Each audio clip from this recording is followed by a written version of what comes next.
Jesus. And we begin. Jesus. Good morning, everyone. Welcome to the show. Hi, everybody. The show. We got a very busy show today. Yes. We got Joe Rogan coming in about, I don't know, he'll be here very soon, actually. Ooh. Joe Rogan walks in whenever Joe Rogan decides. Absolutely. Yeah. And then we got Ricky Gervais later on.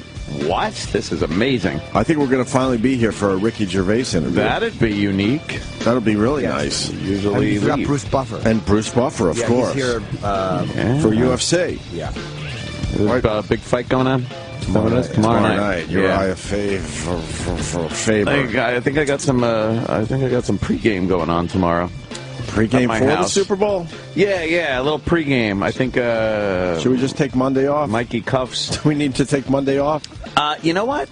Kenny reminded me. Last year we took Monday off. And how did it work out for everybody? I think it worked out very well. And I was discussing this in the elevator, the nice elevator ride I have with Kenny each morning, and I was thinking, like, why, should I fake it and actually try to convince anybody that I'll be here raring to go Monday morning? Or should I just say fuck it? You're tapping out already. I don't know, because it's not like it's just, it's the Super Bowl. I'm having a party at my house, and people, it's not like I could just, get the fuck out of my house. People stay. But can you control yourself? No. I won't even fucking... What, are you kidding? You won't even try. I can't. Yourself. No. Perfect question and an honest answer. At least you're being honest. I don't... Oof. If there's drinks around, you just can't say no, huh? Oh, it's... when it's...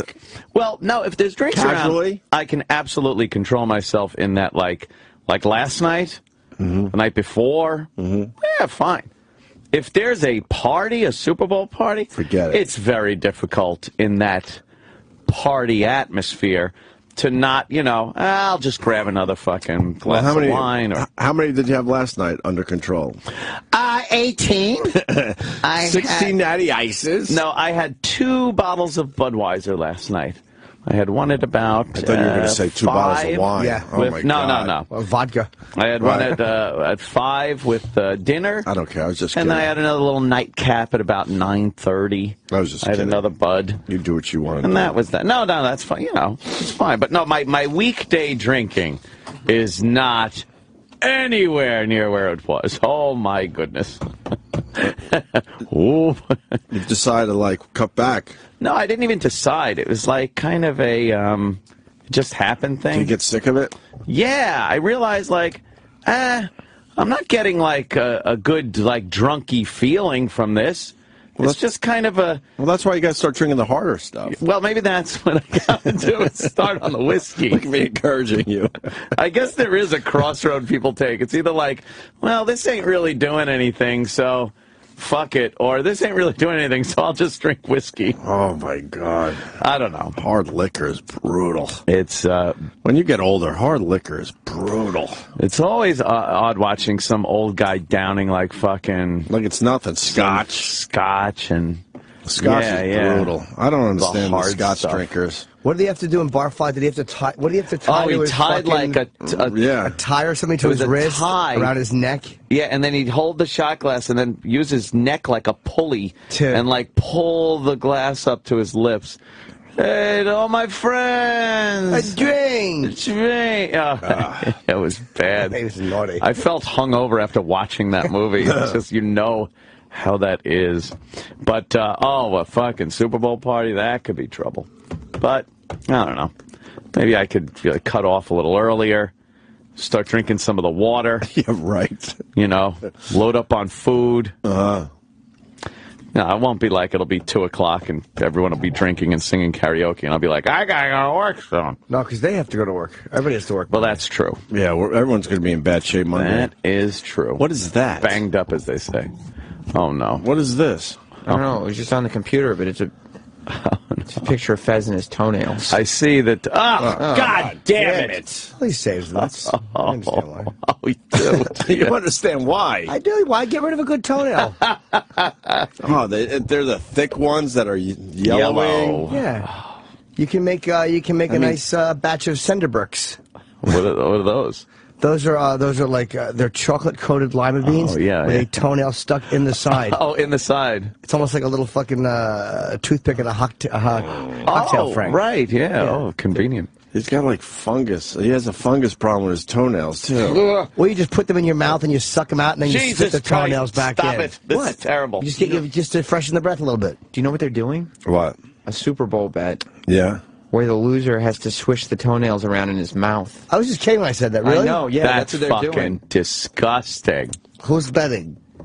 Gino Visconti. Who's he? Gino's a comedian. Oh, He's Gino's funny, with the monkey? Yeah, Psychotic Gino. He's a funny. Where we had to drive weirdo. all over Cleveland finding a stupid monkey. Not that guy? Yes, with his fucking his curly Jeff Ross hairdo really bugs me. But he's a funny guy. He travels with a monkey, like a little stuffed monkey. Yeah. And he lost it, and we all were jumping in cabs trying to find a stupid monkey in Cleveland. That was when we were off the air, I believe, right? Yes. Oh, okay, that makes sense. I was like, oh my God, I must have been gone that day. That's when I was just wandering around. I would wander the earth. I would call Jimmy every once in a while. Where are you? All right, I'm going. That was a fun Cleveland trip. Yeah, I went to Cleveland and Dallas, or San Francisco. We literally San Francisco, but that's when I was sort of living in L.A. And Jimmy, I go, where are you? He goes, San Francisco. I'm like, all right. And I jumped in a car and went up that Pacific Coast Highway for the first time. Yeah. Oh, nice. That ruled.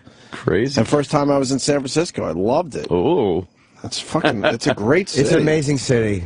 It's so weird it gets the gay rap because it's a great city, and I thought, okay, it's just going to be just gays all over, and no, it's like any other city. Well then fuck that. Yeah, we tried shit in our room. They looked at us. We thought this was a good city for us. I don't know. That's a weird reputation for a city like that because it's fucking just. Yeah. It's really nice. Yeah, it's really nice, and there's a lot of cool things to do, and all you hear is San Francisco gay. San Francisco gay. That's all you hear growing up. I'm sure there are areas. There's sections like any other city. Yeah. But you assumed it was just every street. Think you fucking just all kinds of shenanigans happening on the little cable cars. The food's fucking amazing. Have you ever been there? Great, dude. Never. It's awesome. Never been to old Frisco. Alcatraz. Yeah.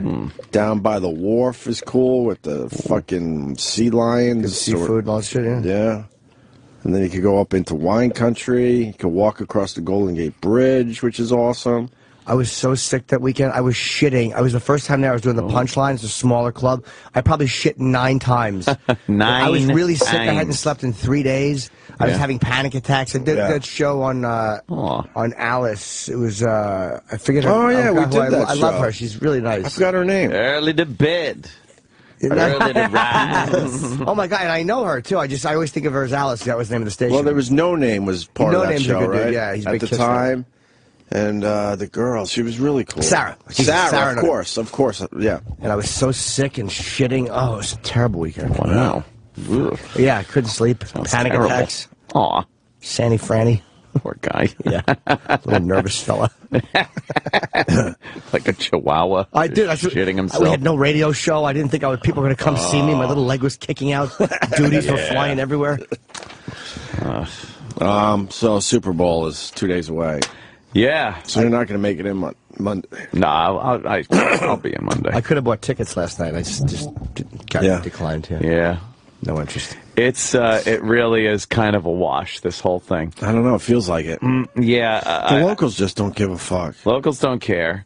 I guess they were talking to some guys in Times Square, some of the business owners. Right. And they're like, yeah, this isn't translating into anything. Oh, really? Yeah, they're saying they're right there. I guess some of the stores, they look out and there's their Super Bowl Boulevard.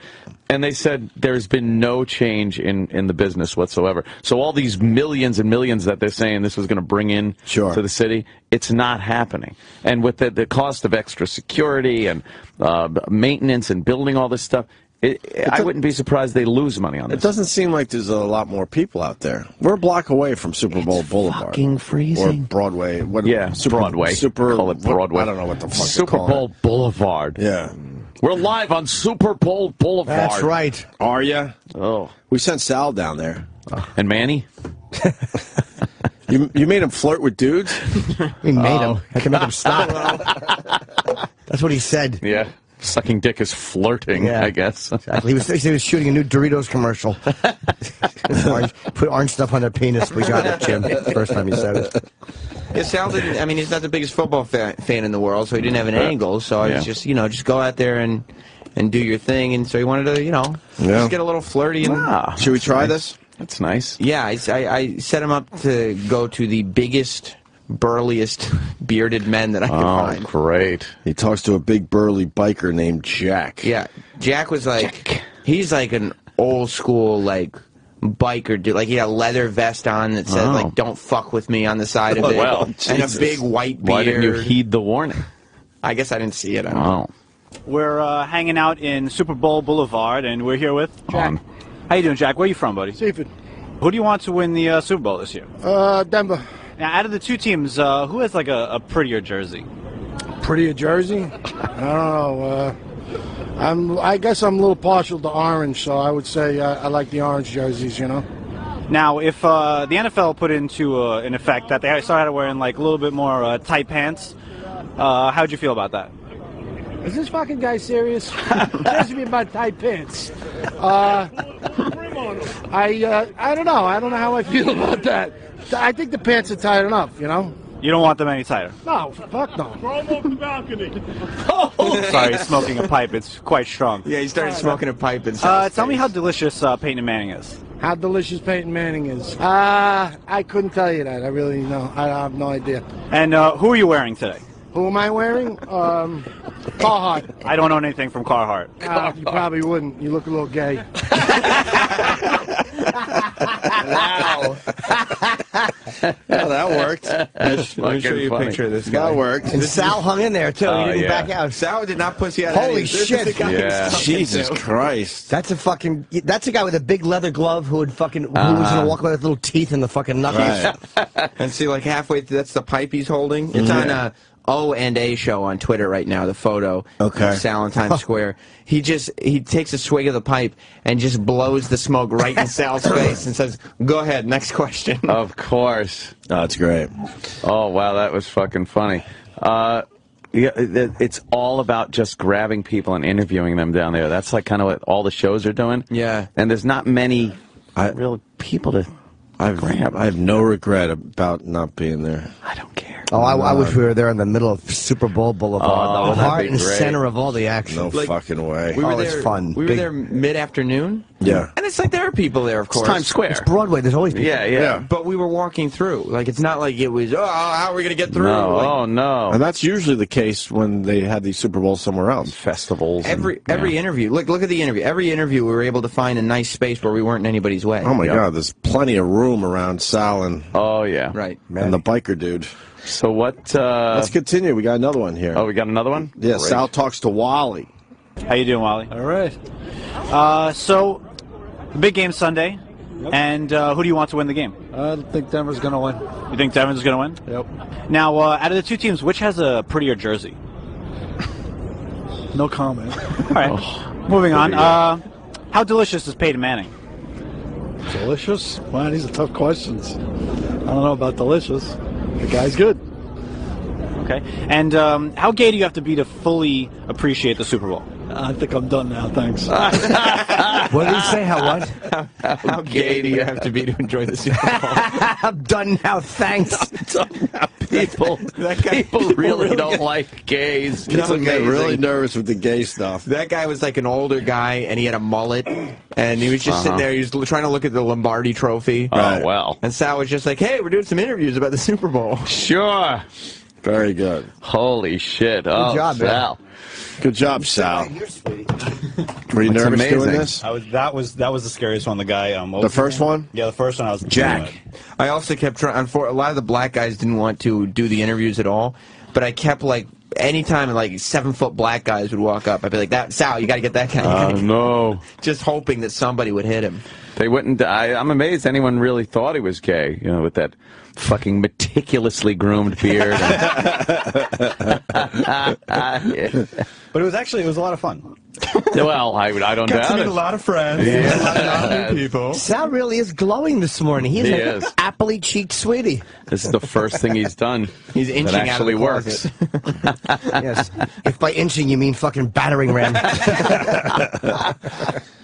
Sal talks to Rocky, the Colorado leprechaun. Yeah, What's this about? I'll tweet a photo Probably of the him. fight he just had. Jesus.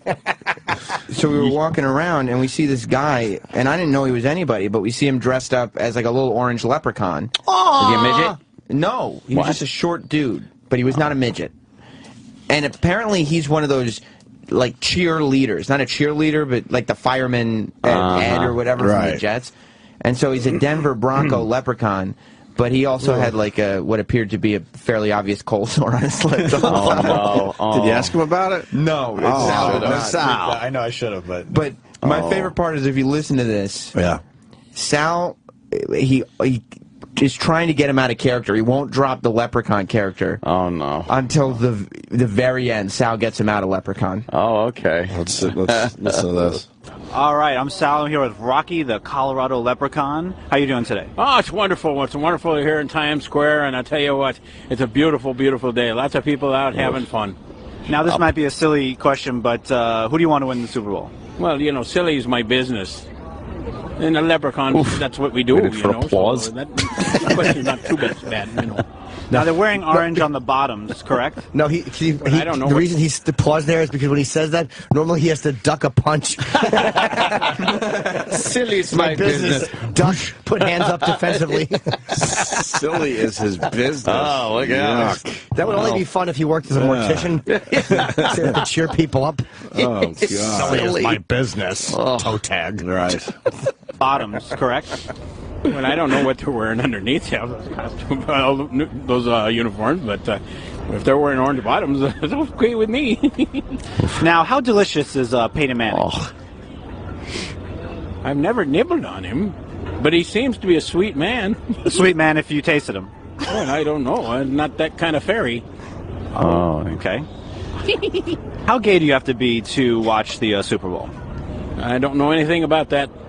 I don't know anything about that. Scram, fag. He was Everyone's. but he no longer was a leprechaun. That's the point there. No, I ain't silly as me business. Fun, fun, fun. Gay, go fuck yourself. Not even a little. Man. There's a photo of him on O&A show on Twitter right now. No, that's There how it he is. dresses. That's him. He's walking Because around. silly is his business, huh? Unless you're talking about gay stuff. Right. I don't know anything about that. Then he becomes deadly serious. Right. One more. Sal talks to Peter. This Peter was one of my favorites. Is that the euphemism that you're using now? Sal's talking to Peter. Very closely. Yes. A microphone. Peter was probably 7 feet tall. 7 feet tall. Had a big giant beard on him, and didn't seem to have a sense of humor. Just like he wasn't smiling walking around. Wow. So we figure that's perfect for an interview with Sal. Sure. Yeah. All right, we're here at Super Bowl Boulevard. I'm here with Peter, How you doing today, Peter? I'm all right. How are you? Good. I'm doing excellent. So Super Bowl is this weekend, on Sunday, of course. Who do you want to win? I have really no root and interest in the game, but I think the Broncos are going to Out of the two teams, who has a prettier jersey? win. The Broncos' orange jersey's better. Why is that? It just looks nicer to me. Now, if they started having to wear like tighter pants, how'd you feel about that? I think it's one of those jokes. No, it's fine. The pants are all right. Now, who has the prettiest hair in the NFL? I'm not sure about that. All right. Thank you. Everyone gets so nervous with the gay. Oh, that's They great. get very nervous. Doing this interview is just going to make me gay by association? Right. That guy was terrifying. He was really, really tall. And he was like big fucking Right. Oh, Yeah. wow. And he kept That's like sexy. we kept seeing him as we were walking around the boulevard, and kind of looking because he was the one guy that we weren't sure he was going to find us and punch us all in the face for making him do that. For making him look like he'll leave, think about it a little, and go, I should have kicked someone's ass over that. But to be fair, for a straight guy, he was wearing pretty tight sweatpants. So was he? We'll see. Well, that's a very good job, Sal. All right, That's a good one, Sal. Ballsy. Thanks, guys. Yeah, balls out there, huh? Yes, he does. Absolutely. It's not easy to do. I've done a lot of man on the street interviews, man. It's like you start to think like, wow, this is funny, but I do have a fucking jaw to be broken. Yeah, I thought for sure that the biker dude, this guy, was going to hit him. Yeah, the first guy. Especially because if you listen to the tape that we just played, Sal kind of kept going with it. And I was like, holy shit, Sal. I'm not jumping in with that guy. Like, Yeah, fuck you're on your that. own, buddy. You wouldn't jump in with anybody. If fucking if Dakota Fanning hit him, you'd sit there and watch it. That's true. Yeah, that guy looks like the kind of guy that would fucking just belt you fast. Problem. He has a history, too. Oh. If you look at that guy, he looks like he's got a history. He's had some issues in the past. Yeah, he's spent some time in lockup. He's fucking hurt some people very badly. Yeah. Yeah. He's probably like totally straight, but he has a thick beer can dick that he has sunk into other men. Teach them a lesson. And also, yeah, only because he was doing 4 years or something. That guy is a fucking animal. You can see the patches on his jacket right now. You can't really make it out, but you can definitely see that word says hate. Right. Of course. And this says fuck you on top of it. Oh, my God. Oh my God. And he blew the pipe right in your face. Yeah, right? I didn't like that. Blew the pipe. Did he do it on purpose? Of course. Sal reciprocated. Now, if you had been asking him normal questions, do you think he would have done that, or he would have been nicer to you? No, he'd have been a lot nicer, I think. Yeah, people got that sense, like, immediately that I was trying to do something, I suppose, and then this guy just was not having it, you know?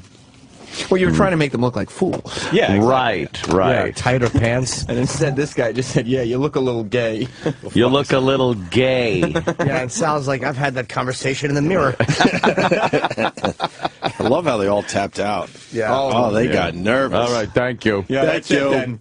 Yeah, goodbye. All right, whatever. We don't know. I was informed this would be a football interview. Goodbye. The weather's finally changing just in time for the, Super Bowl. It's going to be, what, 40 today? Yeah. Nice. Bob Kelly got me so good last night, and I know, Bob, you're fucking with me, you piece of... I'm walking out of the cellar, and I see Bobby, and he goes, we're talking about going to UFC. He goes, yeah, dude, there's supposed to be a big storm. They're thinking of moving the Super Bowl to Saturday. I'm like, really? I hadn't heard that. He goes, yeah, Dana already said if they do that, they're doing UFC on Sunday. I'm like, oh, I'll check the weather. And then as I'm in my car, I'm like, that lying cocksucker. He got me for like 10 minutes. As I'm driving home, I'm like, that's ludicrous. I checked my fucking weather app, but he did get me. But how would they be able to change everything like Great that? question. They wouldn't is the It would answer. be impossible. You're right. That's logistically impossible. It's impossible. Yeah. A big storm coming. Fuck. Got me good. Well, yeah, it's supposed to be like, I guess, in the 90s? 30s. Yeah. 30s during game time. Yeah, it's fine. That's easy. Yeah, no problem. They do playoff games in that weather like it's nothing. Yeah. The end of the season, actually. A lot of games are played in that, so it'll be fine. Did you see the governor of Georgia with the snow and ice down there? Well, they giving him shit? Well, yeah, fuck yeah. He's taking full responsibility. I love that one. Nothing happens. This will never happen again. I take full responsibility. But they're saying he fucked up. Yeah? Yeah, he just didn't understand, the severity of what could possibly happen down there. Indeed. Are people back home finally? They get their cars back? I heard that. They're getting their cars back. The roads are back open, and I guess their schools have to be closed another day. But why? I guess they still got to clear some shit off the roads. Jesus Some of the cars and amazing stuff. Yeah, it really did shut the fuck down. And the governor, I mean, he's not going to do anything differently. No. What are the odds? You can't waste money every year for snow removal in a place that doesn't really get storms like that. Nah, you roll them bones. You roll the dice. Right. Roll the fucking dice and hope it doesn't happen for another few years. Period. Yeah. And I guess... What's this clip? Is it good? Here's the governor right here. We got a clip. Go ahead. What were you going to say? No, I was going to talk about de Blasio, but we'll do that after. Oh, sure. Of course we will. It's Wolf Blitzer. It's got to be good. Yes, yeah, it's true. Apologize today forthrightly at your news conference earlier today. Some people are criticizing you, though, saying, what took so long? For the apology? Yes. I actually apologized the first day. Waddle doodle. And, apologies are something that don't change the circumstances. Apologies are very What good. we intend to do is to change the circumstances. So in the event such a similar event occurs in the future, that we will react earlier and that we will have the resources to be able to make an effective dent in that problem. Are you going to fire anyone? I think it's way too early to be talking about firing anybody. I don't look for scapegoats, as I said earlier today. I think it's important that we identify what the problems are. We've already had a meeting with our major agency heads, and we've asked the question of them, what would you do differently? What do we need to do better? And how do we go about making sure that we fill all of the holes for future endeavors? But we need someone to be fired so he can report on it and go to his house, talk to his wife, and What a babyish question that was. Why did the apology take so long? Really? That's where you've come from standing on the fucking roof in Baghdad as bombs were dropping? Why didn't you say you were sorry faster? Sooner. You didn't say it sooner. Who the fuck needs an apology anyway? So stupid. Maybe in your personal life, someone that's really close to you, but... Someone be fired? I don't give a fuck if a governor apologizes to me. No. Go fuck yourself. It means nothing. And then there's another clip where the governor, someone from CNN was trying to ask him a question after a press conference, and he started getting mad at the CNN guy and basically saying that they fucked up the weather forecast, and that's one of the reasons why all this shit went down. I don't know if you can find that clip, but he refused to talk to CNN because he was very mad at their forecast. He was trying to blame the weather people. Blame the weather guy. Hey, your forecast sucks. Yeah, if you can find it, great. If not, whatever. So we probably should break. Joe Rogan's going to be here any minute, and we got food in front of us, so perfect time to break. Joe Rogan joining the show in a few minutes here. Ricky Gervais later. Bruce Buffer a little later. And star-studded. Yeah, absolutely. And I'll be doing impressions. My new impressions. Really? Whichever one I do everyone. And I've never done on the show because I'm embarrassed by how good I am, and then all of a sudden that's all people are going to want to hear. Well, you can do one now? Who'd you like? Marcel. Need proof? Get over here. How you doing? Joe Rogan. How you doing, man? Yeah, we just came back from, of course, the mics. You know, I don't have the board in front of me. There you go, Sam. There we go. Joe is walking in. There it is. AOP! There it is. Joe's got to come over. Say hi. What's up, brother? Yeah. Oh, yeah. I was just listening to your podcast yesterday. I brought in Tom Segura with me, too. Hilarious stand-up. Hey, Tom, what's up, buddy? Los Angeles. Of course. How you doing, man? Cincinnati. So move him up to the table. Get over here, you fuck. What the fuck? I was just watching a clip of Adam Carolla on your podcast talking about Kareem Abdul-Jabbar, and we had Kareem Abdul-Jabbar in here I think twice now, right? Oh yeah. Or at least once. Once in here, and once I just came to meet him when he was in the lobby. And I could totally relate to some of the stuff Adam Carolla was saying because he's a weird fucking dude, man. I think you fuck more than 10,000 women. Yeah, that was like the big story, right? Blows. Wait, that was Will Chamberlain, I thought. Was it Will? Didn't Kareem Abdul-Jabbar fuck 10,000 I think Will did. Kareem was probably more religious, I'm guessing. Yeah. He probably got blown a few times, but yeah, it was Will Chamberlain. But and Magic. Kareem set of airplane. To me, it's all those tall black dudes. They're all getting some older, tall black dude category. Just fucking everything that moves. But our story with Kareem Abdul-Jabbar, you're talking about one of the greatest athletes of our time. Whether you like basketball or not, he's right the fuck up there. And we watched him get yelled at by his publicist because he wasn't promoting his dumb children's book on our show. Yeah, he was talking about basketball. Go figure. We were having and the publicist got all fucking pissed off. And he looked at us like, "Can you believe what I have to deal with?" And she's a real cunt, actually. I think she's not even allowed in the building anymore. Yeah, but Kareem Abdul-Jabbar has her as his publicist. Well, she had a bad reputation. The first time I was here, I came in to meet him, and she was. They said that, she's really difficult to deal with, and like you can't ask her for anything. And I happened to see Kareem walk out, and he recognized me from my one episode of Bored to Death. That was the only reason he took the picture with me. And then they shamed him into signing a ball. Right. I was like, I was like a fucking 5-year-old handing a ball to the big man. It's like the Mean Joe Green commercial. But the big man. But we felt so bad for the guy. We had a really good interview with him, and you're doing this now too, obviously, and you're gonna promote eventually whatever the fuck they need to promote, which we did properly. body. That's the way to do it, though, right? Not to you have stuff it down. Right. No one cares at that point. You get it in eventually, but then right after the interview, she's just yelling and screaming and pointing at him. I'm like, that's fucking Kareem Abdul-Jabbar. You can't do that to him. I suspect that's why he likes her, though. That was my opinion. There's something about, without a doubt. There's something. You're thinking maybe some subservient. He's wearing a diaper, getting roped up. I'm telling you. Hogtied. Yeah, there's something about that it just struck me as a very odd couple. They flew together. I flew on with Kareem too. Oh, you did? And I felt bad for him because he was like 3 seats behind me. And then when you look at him like trying to sleep, he has to sit straight up and he puts a blanket like over his head like fucking E.T. in the basket because he can't get comfortable. There's no way he can put his chair back and get comfortable when you're 7'1". When they walk through this door, it looks like the fucking thing from Close Encounters. Amazing. When it comes out of the ship, it's just lanky, tall, arthritic knees. We've had some tall fuckers in this room. Yeah. Remember the guy from the Harlem Globetrotters? Yeah. His head was basically touching the ceiling. Isn't it freaky seeing those dudes when they get older too? Because their bodies all fall apart. Yeah. Well, that's those what joints can't fucking handle it. But that's what I was getting at. The clip that I saw with Adam Carolla, he basically talked to Kareem Abdul-Jabbar, asking him why there's no 70-year-old tall guys walking around. Jeez, they're all dead. They're all dead. Yeah. But Adam had an uncomfortable moment because he brought it up with Kareem, and Kareem's like, "Geez, man, I never thought of that before." Thanks. It's basic fluid dynamics, and pumps and altitude. That's why fighter pilots. Fighter pilots are shorter guys, right? Yeah, because of the pressure.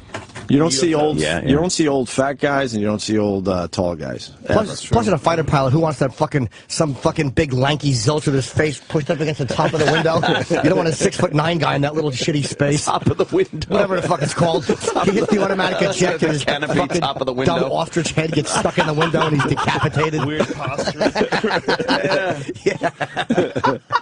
Yeah, when you're flying in those jets, like I flew in an FA-18 once with the Blue Angels. Those guys, they're all like these shorter, stockier guys. Like they have to be under 6 feet tall. Really? They're all like real bulked up because part of the flying thing is the forcing the blood into your brain by hooking. You know, you and you don't want to have a lot of space to do that. If you have a lot of space to do that, it just doesn't. The blood doesn't. Wait, that's how you don't pass out? Yeah. Oh, it's like so insane. Keeping the blood in the upper part of your body and in your head. I would forget to do that. Oh, so would I. I did forget. I made it, and then I forgot at the end. At the end, I forgot, and I blacked out for a second. Yeah, but the G-force, we went 7.5 Gs was the hardest we went, but I blacked out like at less than 7.5 Gs because I forgot to hook. Wow. And we went to like 5. I've never forgotten that. It's pretty intense. It's pretty crazy. Wait, do you have to do that the whole time? No. Only when you get into like really heavy G-force. Oh, and they like tell when you. you're banking, when you're making a hard turn. It's madness when you realize like the amount of pressure on your body. They usually have G suits, but these guys, the Blue Angels, don't wear them. Right. They just go raw. That's dog. amazing, man. Yeah. That's like fuck that. That's we don't need that. Crazy. Fuck. They're all animals. Fuck the shit out of this savages. fucking thing. Yeah. Right. Just fucking lifting weights, put the weight down, get in a fighter jet, get in a fucking machine that's we'll just go like twice the speed of sound. Thick-necked Americans. But do they have to do that the whole time too, or do you eventually get to a point where you don't have to? No, you always have to do it. I heard the guy in front of me doing it. It was really scary because he was flying, and when we were hitting 7.5 Gs, it's like an elevator door. Like you feel your consciousness. Tunnel vision. You and literally then see done. it close in. Wow. Because the pressure is insane, and I hear him going. Hoot, hoot. I'm going, oh shit, he's fucking blacking out too. And we're not that high off the ground. We're 1,000 feet off the ground or something like that. I mean, how long does it take to get down there with a plane? No time. If he loses control. Oh, I mean, we were flying fast and hard, and we were going through a mountain range. It was going like 200 feet all above the the features ground. of death. Yeah. They give you cooking lessons before you go? Yeah. The dude, they show you a lot of things before you do it. Like they show you like how to eject, how to fall. Right. If you're parachuting, it's pretty intense. But damn. And they just assume that hooking thing's going to work. It works. And that guy's got to just make sure he does. It's the same principle in a lot of ways that you would use in jiu-jitsu to keep from getting choked unconscious. But it wouldn't work in jiu-jitsu because the guy could just close it off. Right. Pinch it like a garden hose. You're using your muscles to keep the blood up in your head. Yeah. Like you're giving yourself a head rush. Yeah. Just straining. Like when you're straining, taking a dump. Like that's the best way they figured out. They must have. A lot of people must have blacked out before they figured that out. Oh my God! The one guy out of 7 that came back. What'd you do? I don't know. I just kept going. Like, that's the way we do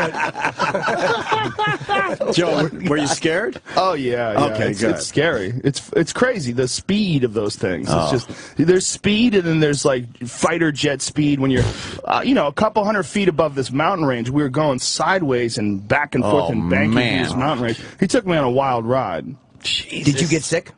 I did at the end too. Yeah, I was fine to the end, man. A fucking pussy. I turned into a pussy. Man, I blacked out at the end for a second, and I threw up. I threw up after I blacked out. I would do that as I was getting into the fucking plane. I bet people have. Yeah. Yeah. Oh yeah. It's scary because you first of all you take off straight up in the air, like you launch straight up, and just that alone you have to hook when you're doing that because that alone hits like 3 Gs or maybe a little bit more.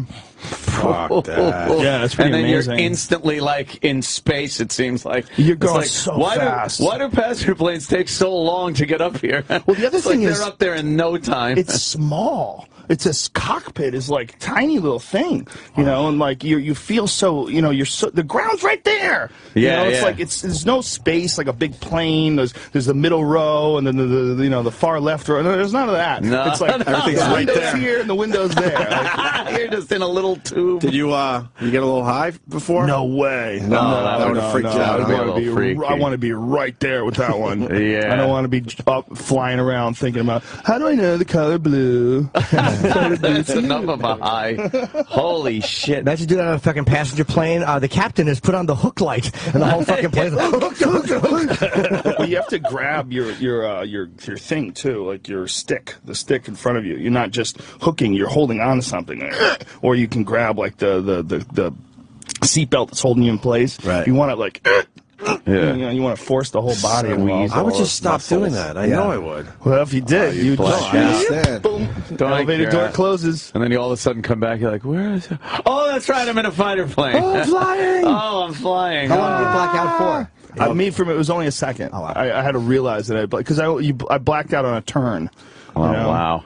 Did you have a GoPro on you or something? No, it was a long time ago. It was 99. Because I love those. You see the person, they just go, hum, hum, hum. Their face just goes, It's got like Bell's palsy and he's fucking drunk. Yeah. I think they had that of Tiger Woods, like falling asleep and puking. Really? Yeah. Really? Like he was like they're like posing with them, and then he gets in and he's and then he throws up. Yeah. Gee, you gotta find that video. Yes, and that was an Escalade as he hit a fucking oak tree. Going 5 miles an hour across his face. Right. Did he? Tiger Woods? Did he just puke on himself, or they give you something to vomit into? They give you a bag. Oh. Yeah, you have a little vomit bag. I'm sure they're so used to cleaning puke out of the back of those fucking planes. Probably hate it. It was only like it wasn't like a like open the floodgates. Stand by me, Stephen King. Vomit. It wasn't one of those. Baby bird. Baby bird. Oh, that's the best. Why did I say stand by me? That was fake. We were there for the greatest puking of all time. Yeah. There was no better. For folks who haven't seen that, this is the greatest moment in the history of anything I've ever been involved in. It's fantastic. We've never come close to that day. Well, you can't now. That's the grossest thing about corporatizing something like the Opie and Anthony show is that you can never get away with this. No. What was it, like 2002 or something like that? No, it was when we first got back. Like 2006? 4 or 5. No. That was in fucking K-Rock, which we didn't start until 2007. No. Oh, no, it was last week. Oh, you're right. It's tomorrow morning. Just keep going. Whatever it was. No, it was K-Rock, which was 07. There was garbage pails or garbage buckets and plastic all over the ground. And just launching puke into someone's mouth while there was, how many people in the room? Like 15, 20 guys laughing their dicks off. It was one of the finest moments of my life. You never see things like that. No, you can never get away with it. You'd get sued. A diabetic is drinking 75 shots of eggnog. Yeah, exactly. So no liability there. Collecting his fucking fingers and toes like an Escape from Alcatraz. What a crazy fuck he is. Is he still around? Yeah, Pat from Menaki. And Pat Duffy. And Pat Duffy's a fucking animal. Yeah, that kid. We just saw him last week for the first time in a while. Yeah, that was an amazing day. Yeah, Pat Duffy leaned his head off of the end of this garbage bucket, and Pat from Unaki threw up in his mouth this cartoon blast of puke that you couldn't imagine coming out of a person's body. Yeah. It wouldn't end. If you didn't see it. If you didn't see it, you couldn't imagine the amount of volume. It was a fire hose of puke. It really was, over and over again. You think ILM did it. It was like that fucking like cool looking. Yeah, I gotta find a better video of that. There's a video online. There's a few videos online that are amazing. It exists, but though. we I had think Bob has it actually even. Well, we had a really good copy of it, and then YouTube took it off. But they allowed the other versions up there for some reason. It's the probably because they're not in HD. Who named it the baby bird too? I thought you might have, Joe. No, it might have been you. No, it definitely wasn't me naming the baby bird. It was my idea to get him to lean his head over the bucket and then had Pat throw up in his mouth. Feed him like I just never thought anybody would say yes to that. I was just being an asshole. I was in Fear Factor mode. Yeah. But so I think it was Burr. I think Bill Burr was he there? Yeah, Bill Burr was there. Yep. Oh my God. Eric is saying Bill Burr. Oh, it was Burr. Okay. He was there too. Burr was there. It was one of those fucking days, man. Holy it was glorious. Shit, it was glorious. I've watched that so many times with so many people, girls. Like I was trying to fuck. I'm like, you got it. It's the greatest thing you'll ever see. I stood corrected. It was not the greatest thing I ever saw. I saw a fucking disgusting video yesterday that someone sent. They always do this. Hey, check this out. And I had to turn it off because I was starting to feel faint. Oh, it was some happy interracial couple. It's a new Cheerios commercial. Yeah. It was sick. I think it was down in Brazil. Some guy had robbed some pregnant girl at gunpoint, and he ended up getting shot. So he's laying in the street with it looked like a bullet wound to the heart and one to the side. And he's laying there kind of writhing around. I guess they got the cameras on right away. Blood all over the place. And he's trying to get up, and he's coughing up blood at one point. He starts coughing up more and more to when there's just black blood flying out of his mouth. He's choking on his own blood. He winds up dying right there in the street. Was he slipping in his own? I almost think I saw that video. If he's like laying in front of a store or a bodega or whatever. Yeah, and a bunch of people around him just taping, and they're going like, every time he coughs up blood, you hear the crowd go like, whoa! Oh. And it's like, this is the sickest thing I've ever seen. And I'm watching, I wasn't thinking about it or anything, and I'm like, I could puke. If I watched this any longer. Was he a criminal? It was that disturbing. Yeah, and that's how everybody rationalizes watching it. It's like, fuck him. Good, he deserved it. I don't watch this. It's like, wow, that's fucking brutal. And you could tell he knows what's fucking going on, and he's trying to get up, and giant amounts of blood are pumping out of his mouth. No help from the crowd. Those are the scary ones. They the whole just crowd. videoed it, and they're cheering like, whoa, every time, like fireworks are going off. Fuck that. It was bad. I don't watch those videos. Live leak. It was on live leak. You watch those videos, Joe? I don't anymore. I've seen enough. Yeah. I don't need I've seen enough. Yeah, I've seen enough. I've seen enough decapitations. And I can't watch those at all.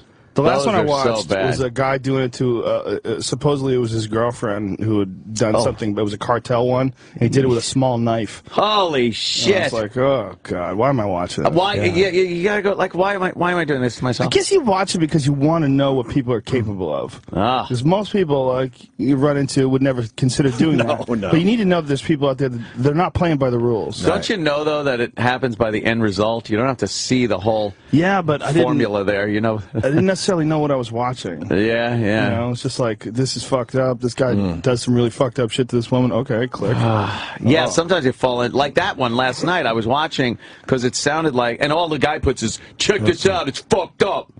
It's like, all right, now I gotta kind of check it out. You could check it out for a few seconds and realize, okay, well, that's what I did. The second the amazing amounts of blood started coming out of his mouth, I'm like, all right, I gotta punch out of this. I can't. I'm a pussy. I just don't go there. It's because you can't unwatch that shit. Yes. Like, that is with you now forever and ever. I got caught watching a video where in the Middle East they set a dog on fire, like one of those, the cutest dog you could imagine, and it was kids. And they set the dog on fire, and the thing's running around on fire, and they're just laughing. They think it's the funniest fucking thing ever. It made me sick to my fucking stomach. And I decided that right there, I ain't watching these type of videos anymore. Fuck that. I found they made me more, in really an odd way, empathetic towards these things. Like, 'cause you hear about decapitations or beatings or deaths, right? And then when you see it happening, you're like, it's not just these bunch of words put together. Like, there's a real process to it, and it's agonizing. And but when you realize, sickening. It's sickening to realize when you realize what humans are capable of. Yeah. I don't like to know that they could go that fucking far. But in the Middle East, they don't respect dogs like we do. So to them, it's. I don't know. I guess it's like if we did it to a squirrel or something. I don't know. Yeah, but you would feel gross if you did that to anything. Of course, anything. of course. Right? Yeah. Of course. You'd be fucked. Yeah, they were laughing. Torture. That's fucked up. Then you got to like go to LOL Cats and go. Oh look, it's swatting something. And it's all cute.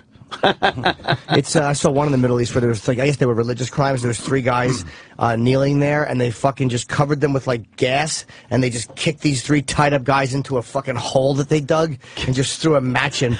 Just 3 guys piled on top. Imagine burning to death with 2 guys piled on you. How unpleasant that would be. That would be unpleasant. Yes, for a religious crime. Oh my Fuck goodness! that. They just. There's some shit going on that like what I don't think was supposed to get out of their little area. Right. And then with the internet and everything, it's like now, hey, any 10-year-old can just watch this, which I think is so much worse than porn. And it's more like, here's something I did 7 years ago. I can finally show the world. Yeah. You know, it might have been a tape in a box somewhere. And years ago, like with porn, years ago it was just, all right, I got a magazine, I could spank one out or something like that. There wasn't like, oh, can you get me a magazine of people chopping people's heads off?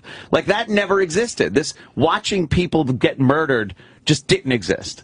Until the internet. Death. Yeah. That was so fake, fake, the first time, though. So much of that was no, fake. Dr. Francis B. Gross was a real doctor. I was so heartbroken when I realized as an adult the camera angles were all wrong. Like, oh, yeah, there's no way they'd be under the monkey with a camera. That monkey brains thing was fake. The monkey brains thing fake. Well, doesn't that drive you crazy about some reality shows? Yes. Like, you know what drives you crazy? I was watching Moonshiners, and they got a fucking camera in the car. They get pulled over by the cop. The cop is looking at the camera and doesn't once say, hey, what's the fucking camera for? What is this? What are you guys doing? What was this, a TV show? Hey, do I have to sign a release? He's looking right at the camera through the door. Yeah. Nothing, not a word. Assisted reality. Yeah. It's not even reality shows anymore. It's too bad. And then you like the camera guy stays with the cop, right? And then you see the car drive off from the cop's perspective. Right. Like, what am I watching? So the camera guy's standing there with the cop. Yeah. Yeah. It really is. You guys have multiple cameras here, and this cop's not even talking about it. Well, we're watching this one show that Sam turned us on to, 90 Day Fiancé, is it called? Yeah, 90 Day Fiancé. It's pretty good. It's the best show on TV. It's like 90 Day Fiancé? They get these mail-order brides, these guys. They're K-1 visas. So basically, a broad comes to America, and now she could stay for 90 days, but if you marry her, she stays for good. So she just fucks you like a wild animal for 90 days. Oh, you'd think that would be good. They got 4 couples they're following that are on these 90-day visas. These guys are all saps. They're all fucking like, you know, she's a great girl, and these girls are like, well, we need to get married. And you know she's fucking gone the second. The one sap from Cleveland refinanced his whole house to bring her to America. He's going to lose everything. It's so obvious. They're all leaving. And then there's an obvious gay guy, but I guess they're not going to say he's gay, or maybe he's denying it or something. The hottest girl. She's like a sex doll. She's a Colombian sex doll, basically. And all she wants to do is have sex all the time. And he's steal like, your kidneys. Yes, leave you in the tub with a note. Go to the hospital. Hey, I knew someone that happened to. Oh, of course you did. Everyone does. And he's avoiding sex. And he's avoiding it because he wants to be pure? And he's trying to save money. He's got this amazing girl from Colombia that he moves into his parents' house with him. The show rules, Joe. I think it's pretty funny. And then the last one, there's one couple they don't even like focus on because it's relatively normal. Yeah. But then there's a Brazilian broad that literally could be a supermodel. She's gorgeous, and she doesn't know how gorgeous she is because she's from a small town. Wow. And she's in L.A. And she went to this hair salon, and the people there are just gushing over her, and they're like, oh, let's put some makeup on you. You're beautiful. She's like, and they were telling me I was beautiful, and she didn't even know. And this guy is like this dumpy guy with some male pattern baldness, and he's like, don't talk to them. He's so nervous. He's trying to hold on. He knows it's a matter of time. She could literally be with any NFL superstar tomorrow, and she's with this guy who's just trying to shield her from everything. And she will be with them. She'll come home sad. and be like, "Why does your pussy smell like cocoa butter?" It's a long story. Cocoa butter. It's so bad because, like, we were talking about that yesterday, how we've all been in a situation where we've, gotten a girl that was out of our league, and you just try to keep her away from everybody, and it just doesn't work. It just doesn't work. I think this show's going to be terrific. So far, so good. Yeah, that's pretty funny, man. I want to ask Joe about Anderson Silva. We all saw the fucking leg break. Oh, right? yeah. How did you keep your composure when you were still announcing that? I've seen too much. That didn't bother you. I've seen too many people get the fuck beat out of them. I was trying to think about this the other day because my wife cut her head. She had, there's a hatchback to her car, right. And she picked up something and didn't realize that the corner was like right there, and bonked her head. It was a tiny cut, but it was trickling down her face. It didn't bother me at all. Like seeing blood running down her face. I'm so used to blood. Walk it off. I was like, it was nothing. It was a little tiny. It's like not even a half an inch of a cut. I was like explaining, like, it's like one stitch. Like to me, it's that's nothing. Right. Like, You've seen too much. And I thought about it. I'm like, how many people have seen as many people get the fuck beat out of them as me? Like I've seen at least 1,000 people get the fuck beat out of them. Like feet from me, several feet from me, shit, by the greatest martial artists in the history of the world. Right. I've seen them all, like from a few feet away. I'm so used to physical violence, like one-on-one violence, completely used to it. Like, I've seen fights break out in nightclubs where, when I was younger, I would kind of get freaked out a little bit, but my heart doesn't even skip a beat. Wow. It's really weird. Yeah, yeah. You're like the fucking guy but that leg in the nom was seen too much. I understood that it was a girl who's had like 1,000 cocks. Exactly. You're not going to impress her. Not at all, but you should go down on her. It's like I knew that it was a bad injury, and I knew his leg was broken, but, there's a weird detachment to injury that you get when you just seen so many of them. Wow. I've seen 2 of those where guys snap their legs from getting a kick checked. Both of them, it's the same thing. A guy lifts his leg up, you catch it right below the knee. The shin is very hard, like the part of your bone right above the knee. When it comes in contact with the lower part of the leg, boy, there's a losing proposition for that lower part of the leg. Oh shit! Lower part of the leg just does not hang in there. Just snaps off. There's a lot of videos of that online. Right. So it's almost always the exact same break. The lower mid part of the leg, upper part of the shin. They check the kick, crack. It just wank. It just rubbers, just like a rubber foot. What happens to the other bone behind the tibia and the fibula both break. Yeah. Both of them break. Yeah, because it gets all rubbery like that. It's gone. They're both gone. They're both gone. Most likely with Anderson, the thought is that he broke one of them, either the tibia or the fibula, cracked them with the first check kick, because apparently it really hurt bad. Oh, right. Okay. They all hurt. But you just walk it off. You pretend you don't think about it. You just deal with the pain. But when a guy checks a kick, it's really painful. It's painful for both of you. It's painful for the guy checking the kick and painful for the guy who throws the kick. So a lot of times you don't realize how much pain you're in. You just keep, like a lot of times you break your hand, you don't even know your hand's broken because it's like it's in pain. You're like, I don't know what's going on there. Let's just keep moving and see if this feels better in a few minutes, or and you sit back in your corner and you're like my hand's numb. This thing's broken. Happens like all the time. Wow. So you think he had a broken tibia at first? One of them. And then he's just on it. And then he threw it kicks, again, same kick, crack, and it just snapped like a twig. Yeah, I was listening to you closely. I'm like, man, Joe's not even phased. It's weird. You get so used to it. Right. You get so used to injuries and concussions and KOs and cuts and blood. It's very strange. It was odd though to see, like, because we were me and Kenny he was brought right by us, and to see a guy who's that great of a fighter and that built for that life, all of a sudden stripped of all of that, like when you're that injured and you're just yelling, like where you're just fucking hurt, and there was no amount of training that could make you not hurt in that moment. That was what was really upsetting to see, was a guy reacting in that moment like I would react, just screaming because he was fucking. Where is he at this point? Well, he's not walking around without crutches yet, but it's probably pretty close. I mean, they can do amazing things with medicine. Right. They have a titanium rod that's inside of his bone that's going to be there for life. It's there forever. Sometimes people have sometimes they put plates in their arms and things, on the outside, and then people go in and they have another operation to get them removed because the plate causes them pain, especially in cold weather, things along those lines, because it's not organic. It's something that gets cold in your body that you have Wolverine. Yeah, it's very weird. I think Dana said very recently that he's going to fight by the end of the year. Maybe. You know, Dana's a promoter. Yeah. He wants him to fight by the end of the year. And Anderson wants to fight too, but there's a real danger of that thing breaking again. You got to make sure that it's completely healed up before you check it again. Fuck. You know, if someone throws they're going to do the exact same thing. Anybody who fights Anderson's going to practice checking kicks like a motherfucker. They're just going to be, how frightening. And with how does he continue to kick? For the first time, you got to be like, you got to try it out for the first time. Guys have come back in other sports, but those other sports are very different. Right. They don't involve purposely trying to break your bones. Right. It was kind of a fluke that it got hit in that place in the first place, but with that, you're hitting it on the wound. Now Weidman's on purpose. Weidman's had 2 weird fights with Silva. Yeah. What do you think of Weidman as a fighter? He's a fucking savage. He is. Yeah, he's a real savage. I knew that guy was something special a long time ago. Okay. There's something about you watch dudes that can do things to guys. It doesn't make sense. Like there's people, and I've met them, and I've trained with guys where they look like everybody else. They look the same, but when you roll with them, you're like, what the fuck is going on here? They have like this freak chimpanzee strength, or they're just they don't get tired. There's a weird guy like Cain Velasquez is famous for that. Fucking guy doesn't get tired. Really? He's got this weird natural cardio on top of this insane work ethic. He's also a biological freak.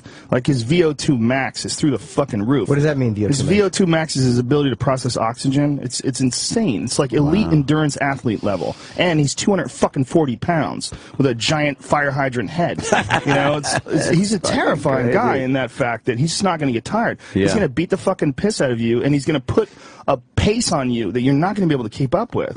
Did you mention about Cain recently in a fight about Gonzaga, and you said that's what differentiates this guy from championship level, is the fact that a guy like Cain just does not get tired. Yeah, Gonzaga's an awesome fighter. He's a big, giant guy, but he gets tired real quick.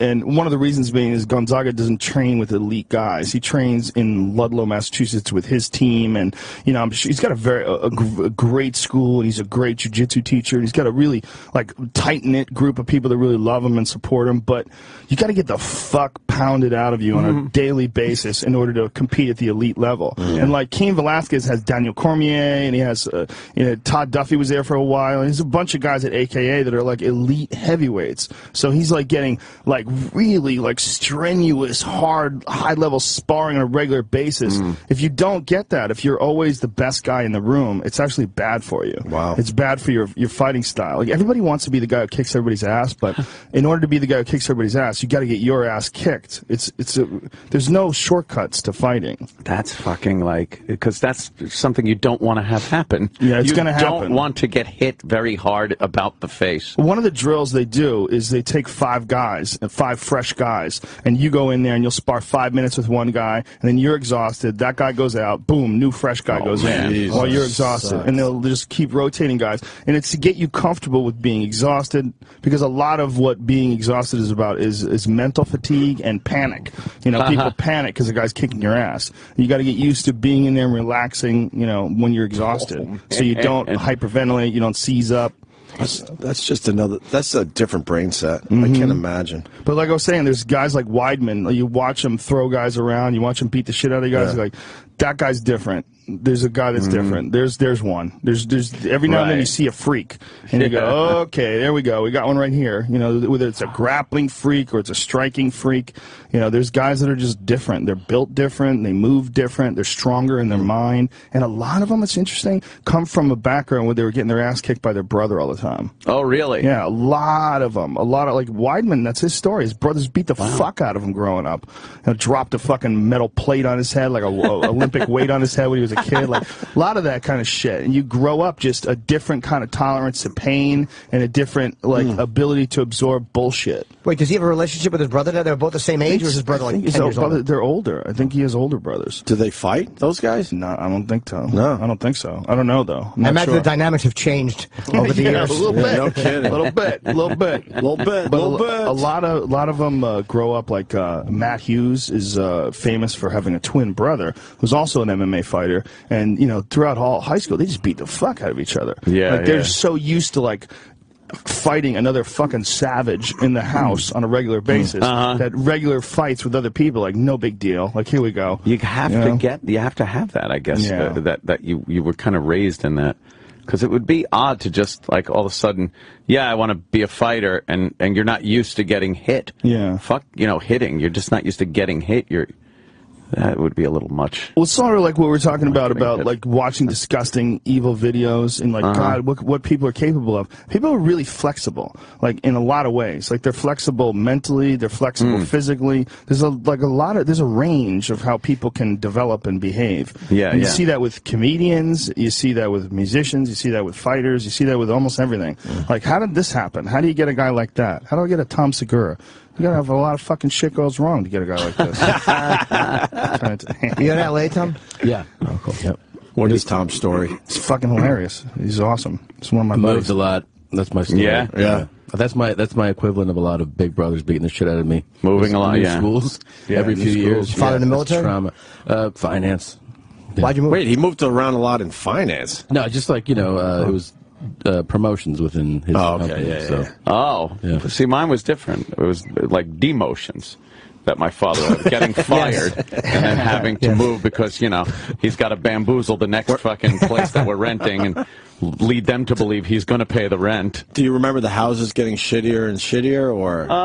No, they were all pretty much the same type of deal, but it was like every couple, sometimes it was like every year. But every year and a half, 2 years, pack it up.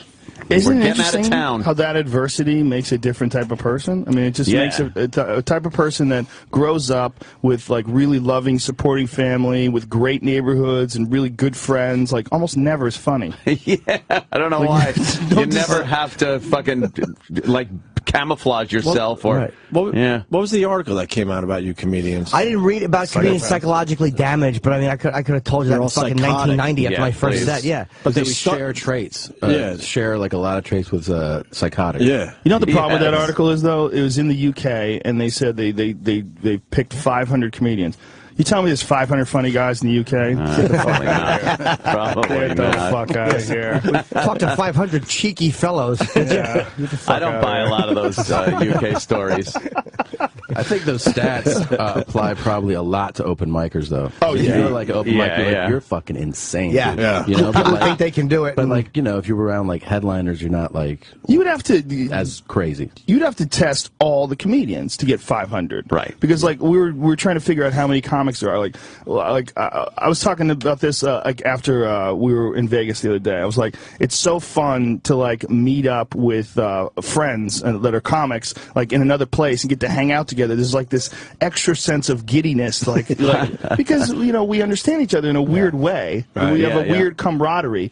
And I was explaining, like, there's not many of us. There's, like, 1,000 professional comedians. If there's 300 million Americans, 1,000 are professional comedians. Out of that 1,000, 250 of them are funny. Maybe. Wow. Maybe. Yeah. And that's one of them, you know. And I'm like, I ran into one of them. Like, yay, we're in Vegas. And you speak your own. You speak your own language too. Yeah, pervert. The language of pervert. Like the first thing I said to Joe when I saw him is, "Where do you get your ideas?" Joe, you don't want to come to my job because there's a lot. Watch out! Watch what you tell him. He'll put it in his act. Run out of things to talk about? Yes. What do you? How do you prepare? I've watched. I don't go to comedy shows, and I hadn't seen Joe on stage in a long time because we both are working our gigs, and I went with Kenny and Annie Letterman and my buddy Rob Cullum, and fucking Joe is a really funny actor. Yeah. I mean, I knew that, but I just hadn't seen him in fucking 5 years. I haven't seen you in a while. I love Rogan. I have been thinking about fucking. There's a couple of jokes he did that I have obsessed over. I'm not going to say what they are, but one is about fucking a woman who doesn't want to fuck you, and one's about a guy jerking off in your face. And they were just fucking like, I wish I thought of that. Really funny, man. Really fucking funny. Me and Kenny talked about you the entire rest of the week. You just blew up my spot because I was about to say how smart Joe is on the stage. But it was smart. Those two jokes. It's in context. Yeah. Right, context of the material. But it was honest. It was dirty, but it was smart, and it was honest stuff. And it's like, fuck, to be able to. It was something that you say that, like, and I hate to go like, I thought of that, but I never said it. Like, but as a person, that's what makes a comedian good. Absolutely. They focus things and say things that you kind of you want everybody to go, oh, why didn't I think of that? Right. That's fucking funny, and it seems so obvious when he says it. That made me laugh. Well, I always attribute you to, I shortened my sets after I watched you, because I used to do like an hour and a half, and I would do a Q&A sometimes, and my sets would go like 2.5 hours sometimes. They're so long, so stupid. I went through a period where I was doing that for a long time, and then I saw you in Austin, and you did like 50 minutes, and I laughed my fucking dick off for 50 minutes. I remember two things. One, like, I like that better, like a shorter, more concise, quick, you know, it's like, it's the right amount of time. Like, I was wearing people out. It's too, and then the other thing was, I used to think that I had too many dick jokes. And I was like, I think I have too many dick jokes. And then I saw Norton, I'm fucking dying laughing for an hour. It's all dick jokes. And I was like, it's going to be okay. I think we're all right. Yeah, I never worry about that. Is it too dirty? Is it not? You know what I mean? It's like, as long as you come from an original place, that's all that matters. Well, it was fun. It was it's sometimes you need to that perspective of being outside, being an audience member, and getting to see somebody else do. Like, we all influence each other in a way, but that's one of the best ways we influence each other. You're like, you go, oh, okay, I see like how this is fun. This is enjoyable as an audience member, you know, because you can get caught up in just only being a comic and only looking at your own act and kind of forgetting what it's like to be an audience member. Yeah. I don't like being an audience member. I mean, I find myself like you rarely see anybody else. Never. I love comedy, man. That's why I always bring guys like Tom on the road with me. I bring really funny guys with me always. Yeah. I enjoy comedy. I would rather have a guy go on in front of me and crush than a guy go on in front of me and bomb. Really? Yeah, like I was at a club the other night, and there was a bunch of comedians on in front of me, and they were so bad I had to listen to music.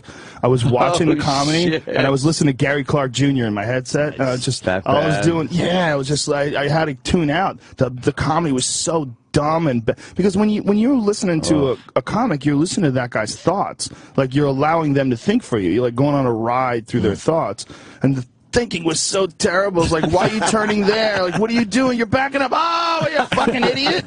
You left all this shit behind. Like every premise was like this fucking stumbling, stupid, stub your toe, bonk your fucking head. It was awful. It was just impossible to watch. Man. Terrible. Yeah, you're sitting there just like, I'm in for a night of this shit. Just awful comedy. I used to do that with radio. I used to love listening to other radio shows, and then it just got bad all of a sudden.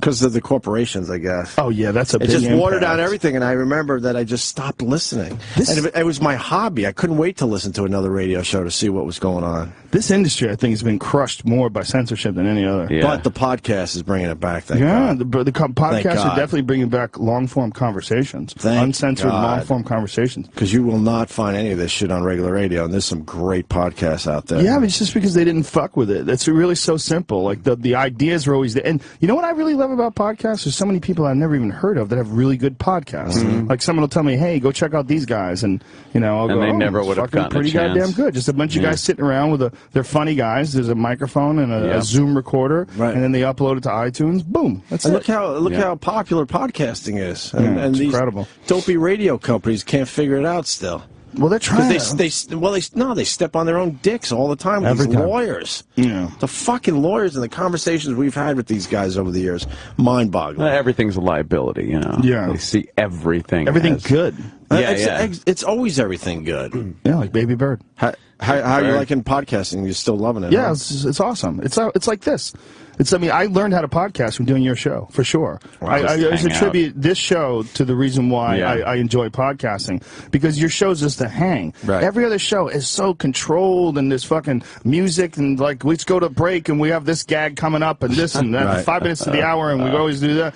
But you guys, it's always like, you go in, it's just a bunch of funny guys hanging around. Just hanging out. Yeah. That's the secret, but it's a scary place to be. To turn on, not anymore for us, I guess, but you have to step out there and go, wow, we're really not prepared to do anything. But it doesn't matter. You have pages of shit that's going on in the news. Right. There's always talk about something. Yeah, if we have 3 people, if any two of us set microphones down and start talking, there's so much shit going on in the world on a regular basis. You're never going to run out. As long as you're paying attention, you're never going to run out of things to talk about. Right. Well, I want to start a podcast called Just Joshin', where a bunch of guys just kind of with the little apostrophe after the end, where everybody everybody just kind of riffs. We pick a topic of the day out of a hat, and you have to riff for 45 minutes alone. 45 minutes alone? No profanity. That seems to defeat the purpose of having other people in the room. Well, you know, I don't know. Everyone just kind of laughs and supports you. Oh, okay. Yeah, just joking. I like that. Have you ever talked to Deepak Chopra? No, only on Twitter. Okay, because I'm listening to your latest podcast. I'm only about 20 minutes in, and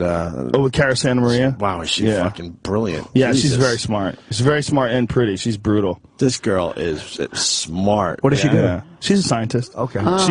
She was a neuroscientist, and she was the science editor for the Huffington Post. And now she's on a television show. I forget the name of the show, but she's going to do a podcast soon. That's one of the things we were talking about when she was on the show. Yeah. We were talking about. Oh, she can hold her own big time. She fucking just go forever. She just, some people just. And again, it's like there's so many things to talk about. There's just so many interests. There's so many fascinating subjects, and she's brilliant, so she can just talk. Yeah. Oh, she's not ditzy science. She's like smart as fuck. Yeah. She calls Deepak Chopra a woo peddler. Yeah. That's my favorite expression, woo peddler. Is that great? Because he's always peddling woo. Woo. Like woo bullshit. He's peddling bullshit. I think he knows he's peddling bullshit at this point. Yeah. We had fun with him on the show with his son. I thought that was fascinating. I listened to that. Yeah. You see the Marvin Gaye fucking relationship with the father? There's definitely some brooding resentment. Yeah, the son's not buying into the father's bullshit. Well, the son's right, though. I mean, he has evidence. He caught his father sleeping when he said he was meditating. I'm going to go to the temple and meditate. The guy's lying there with his Gucci sunglasses on, fucking sleeping up a storm. Yes. The designer sunglasses are... I would like to see him. I would like to be a fly on the wall while he's trying to pull pussy. I bet it's fascinating. Right, yeah. The consciousness that I envelop and develop... There's an application or something, maybe it's a website, that generates Deepak Chopra quotes based on words that he likes to use. Oh, They're really? just complete bullshit quotes that you would totally see him saying, like, the elevation of the consciousness is a universal singularity. It's not saying anything. Saying nonsense. Yeah. But you gotta give him credit for allowing that documentary to be made. Where his son is basically calling him out the whole time. Yes. Yeah, definitely. He's got a sense of humor about himself. Absolutely does. Well, he loves being, famous. Yeah. He loves it. I don't think he's totally full of shit. I think that those type of thoughts often lead to just full of shit statements and full of shit conversations. I think he's probably, a guy who's genuinely seeking, like, enlightenment, but it's unattainable for almost everyone, especially with no drugs. And I think if you're not gonna, you try to do it on the natch, good luck. If you put out, your opinions of things or your feelings, and they're based on your very deep thinking, it doesn't mean it's true or right or good or anything. And I think that's what he's doing. It's like, why is he so enlightened? Yeah. I think it's just him and what he's thinking. The subject matter is so slippery, too. Yeah, it's like this is such a gray area there. You can make anything out of it. Yeah. It makes people feel smart. Sometimes if you make other people feel smart when they like you, then they're like, wow, I like this guy because agreeing with him makes me feel like I'm a smart and enlightened person. He's a great salesman. But I don't think he's totally full of shit either. I just think he's a really... No, I just have zero desire for what he is offering. I see more horse shit than reality. Yeah, there's just too much horse shit. There's too much quantum. Too much quantum. There's too much word salad. Word salad. One of the most important things to me about you relaying, whether it's you relaying your childhood or you relaying anything you relay, you need to be able to say it in terms that I can relate to and understand, no matter who I am or who you are. And he doesn't do that. No. It's almost like he's purposely trying to confuse you with all these extra words. Right. Like weird words that are not necessary. And did you guys go at it on Twitter? No, it was just a joke. Oh, okay. He said something like, I think his quote was, I used to be an atheist, #atheist, and before I realized I was God, #God, and I said, son, don't make me smack you. and then I wrote #woo pedal much, and then I tagged Cara Santa Maria because that's her thing that she likes to say. I can't wait to listen to the rest of that thing. I just started at the gym yesterday. She married? No. She used to date Bill Maher, though. Really? I hear he has a big cock. But I bet it's huge. I've heard that Bill does. Fucking rope. Really? What cocky Polish guy he has with a giant dick. Good for Bill. What I loved about her story so far, she gave up on religion at 14. She was raised Mormon by a very strict religious family. And her father, just proving I listen to your podcast, I guess, but the father basically said, but, you know, until you're 18, you know, you got to do this if you want to live in my house. And she's like, well, I guess I'm not living here anymore. Yeah, I couldn't imagine At 14, that's crazy to just really know where you want to be. Yeah, she's very brave. That's hardcore. Your dad's that much of a fucking dummy. You're like, all right, I gotta figure this out. Because that could go either way. Well, I remember being 7. I was in first grade at in this Catholic school in New Jersey, and this fucking nun, I'll never forget this bitch, Sister Mary Josephine, was such a cunt. Hot name. Such an unbelievable, if you saw her though, she was built like a bag of Jell-O. I don't doubt it. With fucking pointy bones sticking out in various areas. And she was just such an evil cunt that I remember thinking, okay, well, this is all bullshit. I remember thinking this at 7. Just this is 100% because bullshit. she was a fucking piece of shit. Well, I was really religious for a while when I was a little boy because my parents had split up and I was super scared and insecure, and I was always talking about God, and I was always talking about like religion, and until I went to Catholic school, and then one year in Catholic school fucking cured me. Wow. Right away I was like, this is all bullshit. You would think it would be the other way around. Yeah, like my mom got tired of me talking about, I remember them like getting upset at me talking about God, like God, like, God doesn't want that, God wants us to do this. Like, I was just an insecure little kid who was trying to figure out why my parents weren't together anymore. Right. And then all of a sudden I'm in Catholic school and I was like, oh, well, this is bullshit. These people are not connected to God. Like, whatever God is, it has nothing to do with these fucking assholes. It's just, you realize, you know, like what you think God is going to be. Like, God's going to save me from all this, you know, evil human behavior and these bad thinking and bad, you know. And then all of a sudden you're in front of this person who's supposed to be a representative of God, and you see nothing but just the worst aspects of humanity, just bullying and nastiness and threats and hitting kids, and just like, oh, fuck. Basically, one shitty cashier ruined McDonald's for you forever. That's exactly what she is. And don't forget about the priests. You're just talking about the nuns. Yeah, I didn't have any bad situations with priests. I didn't have any molestations or anything like that. But obviously, it could have happened. You know, it happens to so many people. It's insane. My in-laws, all the priests they know are in the papers. Yeah, it's incredible. They know priests that were touching kids down there. It's a real sickening thing when you see a priest anymore. You don't think like, wow, this guy. You're like, ugh. Yeah. The look, it's a father. How you doing, father? No, you just think, oh, he must have. Oh yeah, what a creep. Every time you see an old priest, especially, old like, priest. oh, he had to know something. How many times has he been batted around to different parishes? Or he just knew. Well, or he just knew. Before this new pope, the last pope, the evil one that looked like he was from Star Wars. The Emperor. Yeah, whatever his name is. Oh, Benedict. I didn't want to say his fucking name, but that guy is like, he's responsible for fucking crimes against humanity. I mean, that guy like found people who were molesters, shielded them, and then moved them actively. Did it himself. You know. What was his position when he did that? He was in charge, Cardinal right? Or some he was shit. the head cardinal for that. But he was the one that would like take you, like the complaints would come into his office, and he was the one that would be like, well, we'll move you to Des Moines. Jesus. Yeah, and then you'd start fucking other kids. He was responsible for a guy was raping. I think he raped over 100 deaf children. Right. And this guy, he took them and moved them to a new place, and he raped a bunch of other kids. I think that's the Pope. That's the top guy. I think that's why he stepped down. Oh, for sure. Well, there was a lot of scandals involved. There was also the bathhouse, the gay bathhouse, that was in the same place that the Vatican owned the building where the gay bathhouse was in. Yeah, it's within the real estate holdings of the Vatican. There's like this fucking gay bathhouse. No shit. They're a bunch of old homos, and there's nothing wrong with that. It's like what's wrong is all the protecting of child molesters and all of the child molesting that go. It's all from suppression. It's all from from that, and just suppressing your sexuality like that. We're saying you can't have sex at all. You're bottlenecking this natural desire, and you're turning it into something perverted and twisted. I think the people that would go into something where you're forbidden from having sex. there's a problem right there. Yeah. Like, what people is that attracting?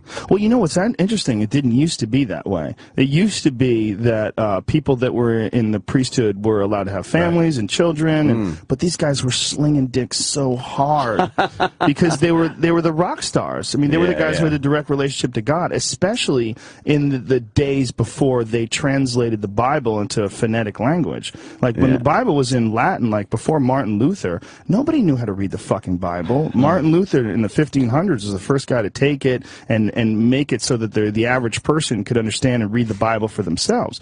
Before that, you had to listen to what the priest told you God said. Yeah. So they were like uber rock stars, and they were rich. They had armies. I mean, the Vatican had an army back then. Yeah. You know, like when the Mongols were attacking China and they were dominating the world, one of the big issues was that the Roman Catholic Church didn't want to get involved. They didn't want to send their army to go after the Mongol army. Wow.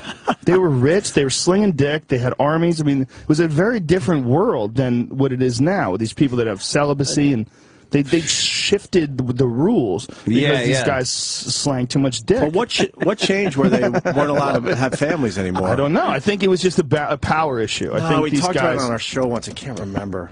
I think it was a financial I bet it was a thing. bunch of the priests just going, guys, we got to stop this. Yeah, they were just fucking too many people. You can imagine the amount of power. I mean, in the day when, you know, people were being killed on a regular basis for not agreeing with religion. I mean, if you went against the church back then, like one of the things about Martin Luther was that he was so connected. It was one of the things that kept him alive in his disputes with the church, because he was taking his grievances and posting them on church doors for all to read. Yeah. Like, these are the problems with the church. These are the things we need to fix. And before that, anybody else who did that was killed. Like you were fucking dead. They would burn you. They would drown you. Like you were done. Wow. And this is like that was what was normal. So you think of the amount of power a priest had back then. They were not just religious leaders. They were also these enforcers that enforced the word of God with like death. You know how many women probably fucked them to save their own husbands or their own brothers? God, of course. Jesus, of course. Well, they also would give away, they had this weird thing, they would give you like free passes out of purgatory if you donated money, and like there was all this weird shit. Who could guarantee that? Right. Yeah, there was so many different fucking weird fucking loopholes that they had engineered into the system so they could sling loads. Crazy. And they're still, they're still there as far as the money thing goes. You know, you go to church, you got to give money, and then you're a better person, and people think you're gonna. And where does all that money go? Really, goes to keep that bathhouse open. There you go. The bathhouse. What about the new Pope? A lot of people love the new Pope. Seems great. He's on the cover of Rolling Stone magazine. He seems ideal. But my question, you think he obviously knew all this shit was going on too? Well, I don't think he could not know. Right. You know, it's like, how do you not know? I mean, it's all like, if I know about it, how does he not know about it? Of course he knows. Yeah, he probably. I guess what I'm saying is, I wonder how close he actually was to all that shit. Yeah. And I wonder if he'll ever say anything about it. I mean, you got to think that there's politicians who come along who really aren't corrupt, who really do want to fix the system. That's what their life's goal is. They really do want to help. Just like there's cops who really want to do right. They're not corrupt. They really do want to protect people and enforce the law and make the streets safer and make an impact. And it's when you find one of those, you go, oh, wow, you're real. You're a real good guy, and who also happens to be a cop. This is a real good guy who also happens to be the Pope. You know, it's like, it's rare. I think that's pretty rare. It's like, the system's so convoluted and distorted that by the time you get to any position, like by the time you get to be the president, you're so fucking compromised by special interest groups and corporations and blah, blah, blah, blah, blah, and, whoever the fuck is, held whatever the fuck over your head to get you to agree to whatever the fuck you're agreeing to. That by the time you're a shell of what your ideals really were when you first started out. As far as cops go, I don't think I've ever known one that was in it for like this noble reason. It's always, hey, it's a good job, a good living, I get a pension. Like, it's never like, I'm gonna make a difference. I've known a lot of cops, never met one that did it for the goodness. Well, I knew a captain who enjoyed veal. Who was in this. How's the Italian food here? Go ahead. Stand him up. Well, I told you, guinea bastards. Yeah. And the fact that he tucks his fucking napkin in. Yes. Fuck, like he's a real gentleman. Well, that had to sop up his throat blood. It certainly did. Boy, did he. We should take a break. Joe Rogan is here. What are we promoting, Joe? Nothing. I'm just here. Just hanging, right? Just give me a hang with you guys. You gotta have a gig. Where? Yeah, I'm sure it's sold out, but where are you? Yeah, it's at the Manhattan Center Grand Ballroom tonight. Oh, It's you're in been the sold city? out for months, yeah. Oh, cool, man. Nice. And of course, UFC Saturday. Yeah. Saturday. All right. I'm going, and Bruce Buffer is Yeah, I'm coming here in to promote shortly. that. Let's promote that. Do you know UFC. Bruce Buffer? Have you guys met? He's the guy that talks for a living. Yeah. Guy's awesome. Bruce I love Buffer's Bruce coming in Buffer. today. Good, awesome. I love that guy. And then Ricky Gervais a little later. So stay tuned. That guy, not so much. I'm just kidding. Hey. Bruce Buffer's going to be here in a few minutes. We've never talked to Bruce Buffer. No, he's a really great guy. You were telling me he has an interesting story. His book is very, very good. I haven't finished it yet because my reading habits are just dog shit. I'm ashamed of my reading habits. No, you read a lot. You read a lot more than anyone else in the room. But he lives in Manhattan, and you have to keep up appearances. Did you read the Mike Tyson book? No, I haven't read Holy fuck. It's amazing. It could be the best autobiography I've ever read, Yeah, I'm sure. in my life. It's 600 and something pages, and it never gets dull. I'm sure. Every page is like, this guy did more cocaine than almost anyone alive. Well, he did coke and then fought. Right.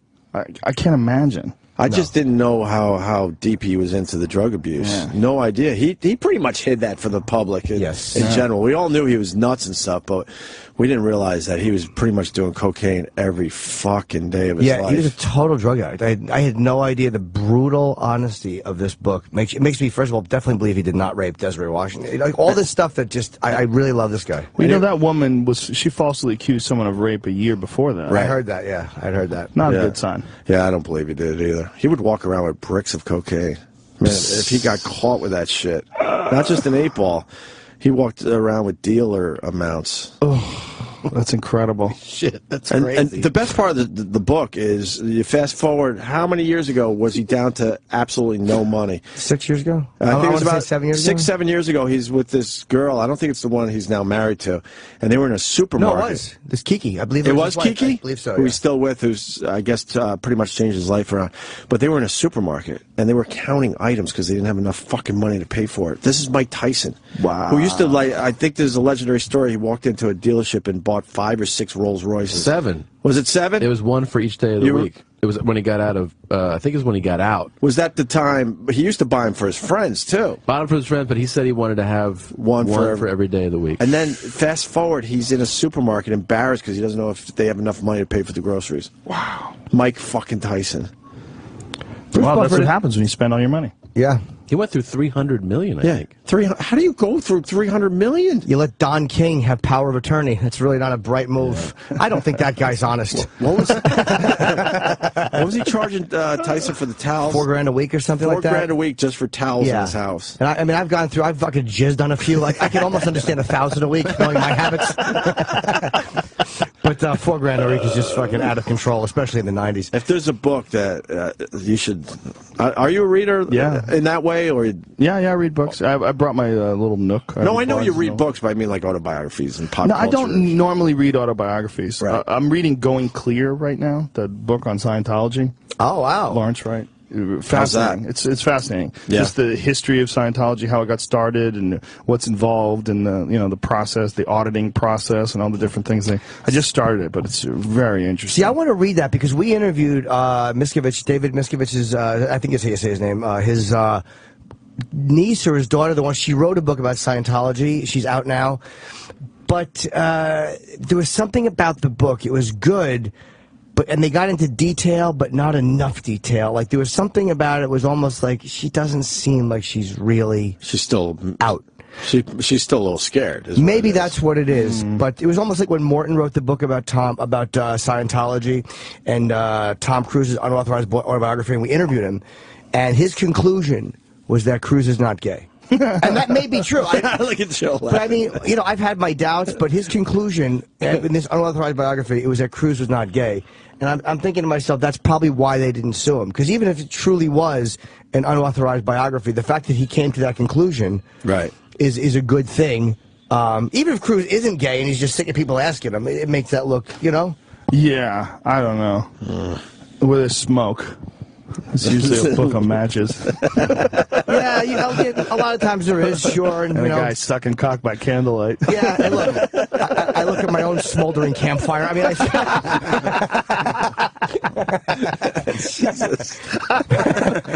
I certainly understand. Yeah, I don't know. Did you ever get approached to go into Scientology? Yeah, I bought a Dianetics book one night from late night TV because, I was a psych major in college, and, because of all my years in martial arts, I realized that, like, a big part of success is the way you think. It was a big part of it is managing your mind, managing your emotions. So I read a lot of self-help books, and one night I was alone in my apartment in L.A. right after I moved. It was before the internet, and there was a late-night commercial for Dianetics. The lava, the explosion. Are they trying to... That was exactly who they were gunning for, too. Sure. Because I remember that same thing, and I'm like, maybe I should get that. Yeah. I never so I made got the it. jump. I never read it, but I did get it. Cause I would buy a lot of books and read half of them. And they would just, like, sit if you go to my office, there's a lot of books, but half of them have never been cracked. I'm just a fucking child. So, I looked at it a little bit, and I was like, this seems like very childish. Like, there's something about the way they were but these motherfuckers never stopped sending me shit. Invites. Oh, wow. Come to this thing, come to that thing, get a free this, get a free that. It was relentless for like a decade. They continued to send me shit. Just one book that I ordered. I got on that mailing list, and these motherfuckers clamped on and never let me go. Yeah. Fascinating shit. They need new people. That's what it is. They've kind of fallen from grace. The internet. Of late. The internet did that. Information's always the thing that kind of fucks. Yeah. They can't just fuck with people anymore because now people have a voice on YouTube and all that where you can fight back, and it's a lot different than when they could target you in fucking 1986. Yeah, you had no voice, and they had all the lawyers and everything, and they'd shut everybody down. Well, that's the rumor for the rumor of the Richard Gere Gerbil story. The Richard Gere Gerbil story was that he was trying to leave Scientology, and they were like, "Oh, for real? How look about what this? we did." Pow! That's the greatest fucking. Before the internet, I grew up in Boston. My friend grew up in L.A. We're the same age. We both heard about it. How did that happen back then? It's incredible. Amazing. Mikey, the Pop Rocks kid, is a Scientologist, and there was a rumor that he was talking about leaving. And but Pop Rocks and Pepsi, that Mikey exploded. Like, that shit, it was pre-internet. You gotta realize, that Richard Gere one is the greatest rumor ever. It's the greatest rumor ever fucking put out there. It's the best one ever. The motherfucker of all rumors. Better than the Rod Stewart sperm being pumped from his fucking I didn't even believe that one when I was 12. Some things are like, how much sperm? I was thinking of how much I came and how many guys would have to come to I make think it was a gallon or something. Sucked off his band. Now that we know, we've seen Pat from Munaki drink how many fucking gallons of eggnog. Like, you could drink a lot of jizz and be fine. You wouldn't need your stomach pumped. But the way that Richard Gere one, like, people believed it. It stuck. When you love still out it's the Mike Tyson of rumors. But wouldn't you love to talk to Richard Gere about that? You probably fucking hate it. Has he ever addressed it? Hell no. I mean, you'd think it'd be like, look. No. Do you remember Richard? This is my defining moment of Richard Gere. When Richard Gere went on stage at some fucking charity event after 9/11, was telling everyone to, instead of be angry, to focus with love and all that. And they're like, fuck you! Shut up, you fucking peacenik. Gerbil boy. Exactly. You goofy, sheltered hippie. Fuck you, we want to blow something up. Yeah, that was the wrong thing to say in America after September 11th. I'll tell you what I remember Richard Gere is in American Gigolo, when he was fucking banging that girl. I saw that giant birthmark on his back, and it's all I think of when I think of Richard Gere. Is that giant brown birthmark. You should stop with that. Get rid of it. No. Yeah, you can get rid of that shit now. It annoys me. He's pumped out some real shit rom-coms. You think anyone has put a gerbil in their ass? Fuck yeah, I know they have. Definitely. 100%. My friend Steve is a ophthalmologist and did his residency in Miami in the 80s. And he saw everything. He saw a guy with a light bulb up his ass. He said they've had like almost everything you can imagine. People have stuffed up their asses. Why not a ferret? 100% people have had gerbils up their ass. Declaw it? I mean, how does it fucking duct tape? If you're a rookie, I mean, you know. If you're a rookie. If you have a tender inside, if it's not calloused. Exactly. If you want training wheels. A working man's Greg's anus. Yeah. Duct tape is the training wheels of the fucking gerbil in the asshole. Training wheels. Yeah, people get all fucking coked up or whatever, man, and you want to feel something in your ass. I don't know. It's never been my gig, but there's a million other things laying around you could do before a fucking gerbil. Yeah, but if there's anything you could think of sexually, you go to the gerbil. It's been done. You know? You just got to keep going. And what happens is you're jerking off and you have a carrot in your asshole and nothing's happening, and then you hear and you hear that little fella on the wheel, and you're like, someone's going on a trip. That's how it happens. That's how it should happen. I mean, there's so many internet photos of X-rays of things with, scissors, like, handle first. Anything you could think of. So. What was the one we had? Nothing you could think of sexually that someone hasn't tried at some point somewhere in the world. What was the one that was sent to us when we were doing radio in Boston? Was it a trophy? It was a trophy, right? It was a basketball trophy. Was it a basketball trophy? Guy was like slam dunking the prostate. Right. It was, and the X-ray was classic. That's right. It was a basketball trophy. Was it real? He put it in. Absolutely. He couldn't get it out. Like it had gone on somewhere on his hip bone. There was something in there where it snapped in. No, we had the actual X-ray, and he couldn't get the fucker out. Oh God. Basketball is the dumbest because it's really stretched out. There's a long arm on top. Yeah. You got to go for a short trophy. I guess we're gonna have to clean it up a little bit. Yeah, like Bruce Buffer's here. Buffer's here. Let's get him in. You don't have to clean it up for Bruce. Oh, good. Yeah, Bruce is great. I had no We just got to add another mic. No one's moving today. No one's going to the fucking couch. Yeah, put the mic up or just get a chair. In our tiny studio. Joe remembers the good days with that nice big big studio. Well, the other thing that's disconcerting about this place is the windows. Like, people walk by. I know. The good thing is, remember we snagged Marion Barry? Yeah. Oh, you were here for that, too? Joe Yeah. snagged him. Highlight of my life. Marion I went out Barry. and grabbed him. God, He you've been came here for in. a lot of the moments. Oh, yeah, Perfect. I remember that. There he is. Hey, brother. How you doing, baby? What's up, Bruce? Hello, sir. How you doing? How are you? Opie, Anthony, Jimmy. Bruce. You know the Pleasure. rest. Thank you very much, sir. I feel like I know you just from your... I know, right? Well, I listen to you guys, so I think... Do you really? Uh-oh. He listens. We love hearing that. Take a seat. What number's that, Sam? 6? Hey. What's up, buddy? Morning, Tom. Everything good? Hey, Bruce, go sit. Sure. Powerful Bruce Buffer. Oh, yeah. Oh, yeah. Dead air. That's all right. That's all right. We like... Whenever anybody's kind of, we're we on. have no problem letting that sit there for a second. I love a little Let bit everyone there. breathe. Marion Barry would not admit that he smoked crack, but he said, no one knows what's in that pipe. Right. He says, Motherfucker, don't you know? That was right. Yeah. That's the That's most right. interesting way of describing. he had an answer. Yeah, it was fun. Does Bruce have headphones or you're getting them? Okay, yeah, so we can hear what's going on. Exactly. Welcome to the show. So you can hear me. No, I'm excited when I heard it was going to be on. We were talking about it before, Jim. There you go. Got headphones. Look at us. We're a fucking clusterfuck over here today. Perfect. Yes, this is There a it typical Opie and Anthony show. Yeah. A bunch of What are you men, gonna nothing do? with a vagina within 400 yards. That is a problem, isn't it? Yeah. God damn it. They took that away, too. Did they take that away? I mean, You can't get topless or anything here, right? God. You can't really do anything with them anymore. Bruce, there used to be girls on our show, in the studio. It was We crazy. made cell phones And ring in their vaginas, and So one you- girl smoked a cigarette. It was amazing. So Just you waited amazing. this long to have me on until after? Yeah. Yeah. So after that happens, Remember when Ari Shaffir had his balls out with Stalker Patty? We had Stalker Patty who could convinced. forget?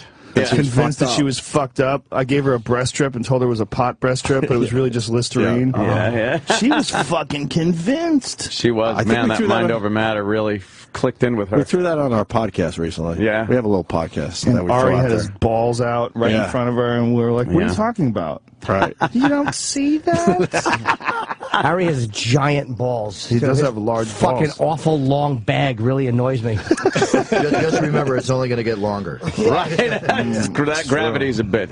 It doesn't shrink as age goes on. Women have had their labia adjusted. Have dudes ever had their ball sack trimmed? and I would pulled up? imagine they have. You got to think. It can't be that complicated, right? Yeah, I would Yeah, I'm imagine. sure. If they're doing pussy lips, Something they like could do that. a ball bag. Those fucking labia reduction doctors, I want to go after them like abortion doctors. I fucking hate them. Jimmy is a big fan of Like the big lips? Oh, No, my God. I'm a fan of the doctors. Get rid of that roast beef whenever you Right. Oh, you like it exactly. trimmed down? Jesus. You like it trimmed down? I saw Pamela Anderson's video with Tommy Lee. Yeah. She had the prettiest muffin I've ever seen. in my Oh, life. man. It looked like a grapefruit with a little slit. That's it. Perfect. That's like great it at if you all. like fucking children. I like big, thick, grippy pussy. I'm with Jim. Absolutely. Well, I don't know why those things don't have to be mutually exclusive, Joe. Yeah. I don't know. But no, I see, Bruce. That's the Pam Anderson pussy is not my style at all. It looks too. No, that's nice. Anthony likes that. I hate it like nice. that. I like one that looks like a clam that you know would be really hard to shuck. No, I want not one of those where it's hanging out. I want it to look like a fucking bus in Tel Aviv. Jesus Christ. Like the exit wound on a moose. Yeah, exactly. Boom. Jim's vaginas are very suspicious. He's shown us a few online. We're like, dude, they make me nuts. That's a micro penis, they make me nuts. Big fucking. But that's he has shown us micro penises basically, hanging off bodybuilders vaginas. So what you're saying is, Jim, you like women with experience? Is that yes, I like it with experience. A big beat up vag. I don't think it's experience. I think some girls just have bigger pussy lips. I mean, it's not a. The myth is that they're stretched out from fucking. Right, that is the myth that it's friction. Wait, do you remember Houston? I think that's kind of the 500. Yeah, but she had that done, and she sold her lips on eBay, and a fan bought them for $15,000. $15,000 to buy her. Wow, like 2 little worms in a plexiglass jar. Oh my God! I would make wax lips out of them and just make funny sounds with them. Make fart noises and queef with your mouth. Do Christopher Walken impressions. Oh, I'm cunt lips. Boo! Terrible. She fucking sold them.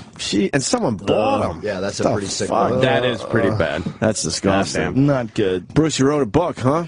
Yeah. Did you actually write it? Yeah, but I had to. Most of these people don't write their own books anymore. Well, I mean, when I say I wrote it, it's we're traveling all around the place. I don't have the time to sit down and put pen to paper like that. Right. But I had an amazing husband and wife team that have written bestsellers, and basically they called me up, and I wrote it over 40 hours on the phone with them with my words, and then they took my words, put it on the manuscript, and I was amazed. You know, so it's great. I haven't finished it, but what I've read is my reading habits are humiliatingly bad, but it's unbelievably good. You talk about. First of all, I didn't know you were a fighter as well. I should have known that by looking at you. I'm not a professional fighter.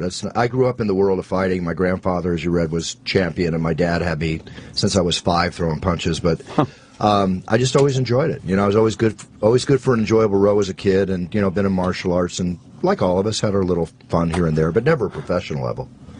Had a dream of doing one pro fight, but I never fulfilled it.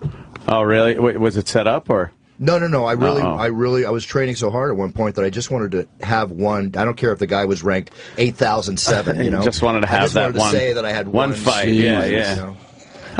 Joe's laughing at that. You should just announce yourself. That'd be so great. Right. Me. If I could announce myself at the final table of the World Series of Poker, that would be the place I want to announce myself. That would be pretty nice. Poker player, huh? Yeah. Yeah. Definitely. Have you ever played in the World Series? Yeah. Yeah, you did. Yeah. How'd you do? Very well. You did? Yeah. One time I was, 2010, I was in the main event. It was like 8,000 entries.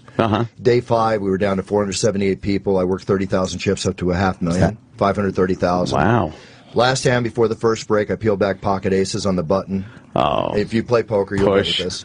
So, was it 16,000 blinds? The guy put out 60,000 chips. What's that? I raised him up to 130. He went in the tank for like 3 minutes. He called. Flop comes 8, 10, 8. He snap checks. Oh, no. I put out 150,000 to see where he was at. He went in the tank for literally 3-4 minutes. You know? I don't know what the fuck you're saying. Dude, I'm listening like it's a foreign language. Wow. Well, he thought he sat there thinking about his hand, what he was going to do. So you're sitting there wondering what's going on. It's like physics. Long story cut short, king on the turn. He didn't have kings. He didn't have ace king. He shoved me all in. There's a million chips in the pot. I'm in the top 10% of players. I would be in the top 10. What do you have, a set of eights? On my way to $8 million in winnings. He flopped quad 8s on me. Quad 8? Oh, fuck that son of a bitch. Do you ever have all the blood, semen, snot, and everything come out of your body? And I thought you were going to say wind up in my underpants. Yes. My dad taught me, win like you used to it, lose like it doesn't bother you. I'm sorry. Oh, no, that'll bother you. Holy shit. Oh, man. Pocket aces will fuck you so many times. What are pocket aces? It's ace right off the bat. They deal it out. You look, you go, oh! Try not to do that. Don't go, oh! When you look at your cards. And then, you know, depending on what happens when the flop comes out, you'd be like, yeah, great, shit. What was cool about that was that I won money. And then 2 weeks later, I won the Grand Slam at Hustler. I got first out of 1,500, won a good amount of money, but it wasn't the same as winning the World Series. No, that is the one you want. Our buddy does that. What's his name? Fuck. He's going to kill us. He listens every day. We did his little documentary. What? Kevin Pollak? Jerry Yeah, Sandusky? Kevin Pollak. He's a The poker actor? I played with Kevin Pollak. He's played in my cash game. He's a poker guy? He's a huge poker guy. He did very well also. He got deep 2 years ago or last year. Yeah, I think it was last year, 2 years ago. You ever have a full boat, though, and you flip the 8, and all of a sudden it's not like a pocket 7, and you're like, oh, no, here she comes Rosie. The fuck? That's exactly what I just heard. I have no idea what I'm saying or what you're saying. Actually, I thought you were going to play poker there for a split second. I don't gamble. She comes Rosie. Yeah, that's a language you couldn't fake, right? You'd really have to understand poker. No. Yeah, but it's not that. I followed a little bit. There was a couple pocket aces. I assumed were good, but they weren't. Yeah. No, well, they're good. They start out good. Yeah. If you flop another ace, you know the secret of pocket aces?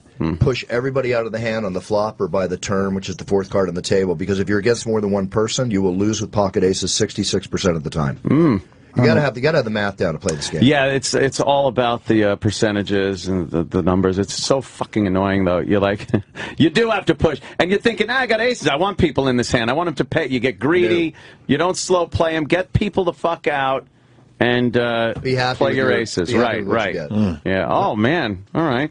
He's a poker player. Do you also, when you're not doing well, let me just curiosity if this, all gamblers, did you ever scream into a pillow that a police officer handed you because you were afraid of being taken out of the... All right, look, it was a big hand. He has a guy with a hand him a pillow. He's a lunatic. He fucking screams into this pillow. It was blackjack. I was playing blackjack. No, I've never been to jail. I've never been to jail, Jim. I've never screaming in the pillow that the officer gave you. That's not a euphemism. He really... Anthony was yelling to a fucking pillow. I had to go, fuck! When you split, boom, great hands. But tell them how much money on the line. I think there was probably $30,000 on the table. And of course, and the dealer, I'm like, this is great because the dealer's showing a fucking 5. Hey, 6. Oh, there it is. Boom, 21. Fuck you. All I can tell you is the best money in the world is money won. It's the most fun money to spend of any money you could possibly have. I just can't handle the pressure of it. I get too stressed out. I can't. I just can't do it. I mean, I'm too addictive, and I would fucking lose everything. We're going to invite you to every game when you're in L.A. I won't. You know what? There's all that money. I'll just be thinking of what I could be doing on Eros.com with all this fucking cash. You know what I mean? That's the way I gamble. Caution to the wind, condom schmondom. I find it so fascinating that casinos are actually allowed to not let you play if you're good. Yeah, they're allowed to do that. They're allowed to say we're losing money to you, so you can't play anymore. That happened to me. You did? Really? It happened to me when I was 26 years old. The Riviera Hotel where they filmed Casino used to be one of the hotels in Vegas. My dad was what they call a boss gambler or whatever, and I was playing blackjack since I was 18. Saw dice there. Yes, we did see dice there. Since I was 18, I've been playing, and then I had one weekend where I had an amazing win. I won not a lot by any standards, but a lot of money by any standards. I won $36,000. Yeah, nice. And on the last day, it was Sunday, and as I got up to leave, the pit boss came up to me and he said, "Congratulations on your win, but we can never let you play blackjack at the Riviera Hotel again." I've been coming here for 8 years. What the My dad was going there for 20. Because you won? Right? Yeah, so... Lo and behold, they let me play the shoe, which is where they put 6 or 8 decks in. And I did well on that, but the poetic justice of the situation is the guy that did that to me, they found him in a suite in the hotel with cocaine and hookers. And he lost his job, right? He wound up dealing blackjack at what they call the Landmark back then, which I think is a stratosphere now. So that was, to me, the best poetic justice could have happened to the guy. Don't ban me from the hotel. You motherfucker. Yeah, it is kind of shit that they can do that. Yeah, it's ridiculous because you should be allowed to. You're supposed to win, and they don't build those hotels on winners. Why don't we take those chips in the back? We'll get some champagne. Well, it's also weird you're not allowed to count cards. How crazy is that? You can't use a strategy. Yeah. Well, we talked to what's his name. They actually want you to count cards because they know everyone's going to do it badly. We learned that from what's at it, though. If you're a math genius, if you're good at it, they tell you to leave. But it's so incredible that they can actually ask you to leave. What do they call it? The innkeeper's rule or something like that, where as the innkeeper, you're allowed to ask people to leave your establishment. I think that's what they go by, or I not know what I'm talking about again. Is there anyone that's so good? Serve anybody you want. Yeah. Is there anyone that's so good that consistently win in Vegas? Like they could, if they didn't have any restrictions, they could just make a living off of Vegas. There are a few individuals, and usually in blackjack world, it's mathematical brains. One of them was actually a professional poker player who was on that team they made the movie about. Bring it down the house. Kevin Spacey. Yeah, Bring it down the house. You got to be a mathematical genius, and it just kind of tilts your odds in your favor a little more, puts you right over that 50% mark, so you're winning a little more than the house. But it's not this thing where all of a sudden you're, 10 minutes later you got this huge stack in front of you. It's work. I mean, it's hard work. I made my living for 6 months playing blackjack to pay my bills in between companies. And it worked. Oh, well, for me, it worked at that time. I just needed like, $4 or $5 grand to pay my bills back then, and I would stop in and do it. But quite frankly, I wouldn't tell anybody to live like that. Poker, you can control the outcome in your money financial situation much easier. Oh, yeah. Poker's considered a game of skill. That's why it's legal in the state of California. But they don't allow blackjack, as you see in Vegas, in those unless you're on an Indian game casino. of chance, yeah. Yeah, game of chance. I noticed with blackjack over the years, though, you got to plant your ass there for a long fucking time to make money. You can't just think you're going to sit there and dump out, big bets and walk away. But it takes a while. Yeah, but if you want to win, you got to get the Velcro off your ass. Yes. And you got to know when to get up. You got to know when to leave. Yeah. When things start turning, you could feel a fucking bad shoe, a couple of bad shoes, a dealer. Paul McCartney couldn't. Jim.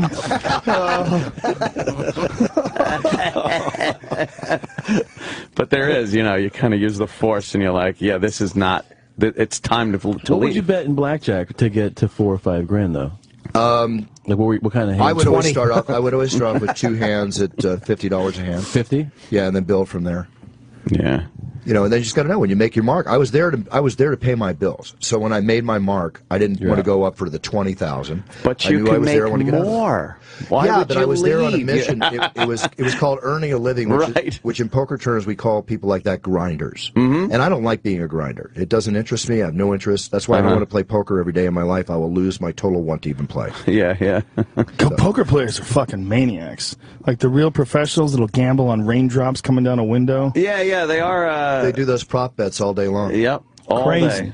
Like I remember Daniel Negreanu. I remember hearing him betting some insane amount of money on a game of golf. Like there's golf. Wasn't he on the show with you? Yes. Yeah. And that was the one who got a little upset at your line of questioning. Well, he just misinterpreted what I was saying. Right. He thought I was talking about him. He's got a very large ego, Joe. That was just a great broadcast. I forgot Joe and him went at it a little bit. Well, it wasn't that. He talked shit about me after the fact. Right. And then I wrote a blog entry calling him a whiny bitch. And then I posted up the actual audio. I was like, this is what I said. Yeah. And then he actually apologized because he said he was emotionally invested in it. And so he thought what I was saying was something different than what I was saying. He had broken up, or his chick broke up with him at the time. I was saying what I worry about. Right. If when I break up with a girl, the first thing I think is her getting gorilla fucked by some savage.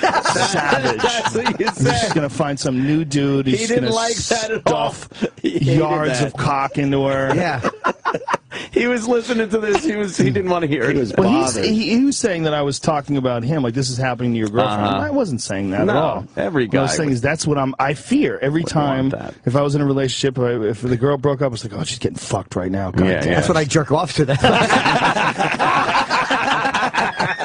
That's one way to get over the relationship. Exactly. Oh, she's catching something. She's a bug catcher. I'll tell you one thing about that Daniel Negreanu, though. For the last 6 years, that guy's won probably an average of $2 million or more just in tournament winnings. He's with Poker Stars. God knows what he gets. He is amazing as far as being able to call someone's hand. He can read players better than anyone. What is that? Do you think that there's a psychic ability? Do you think it's just pattern recognition? Is it intuition? Intuition. It's intuition. What is that? Gut.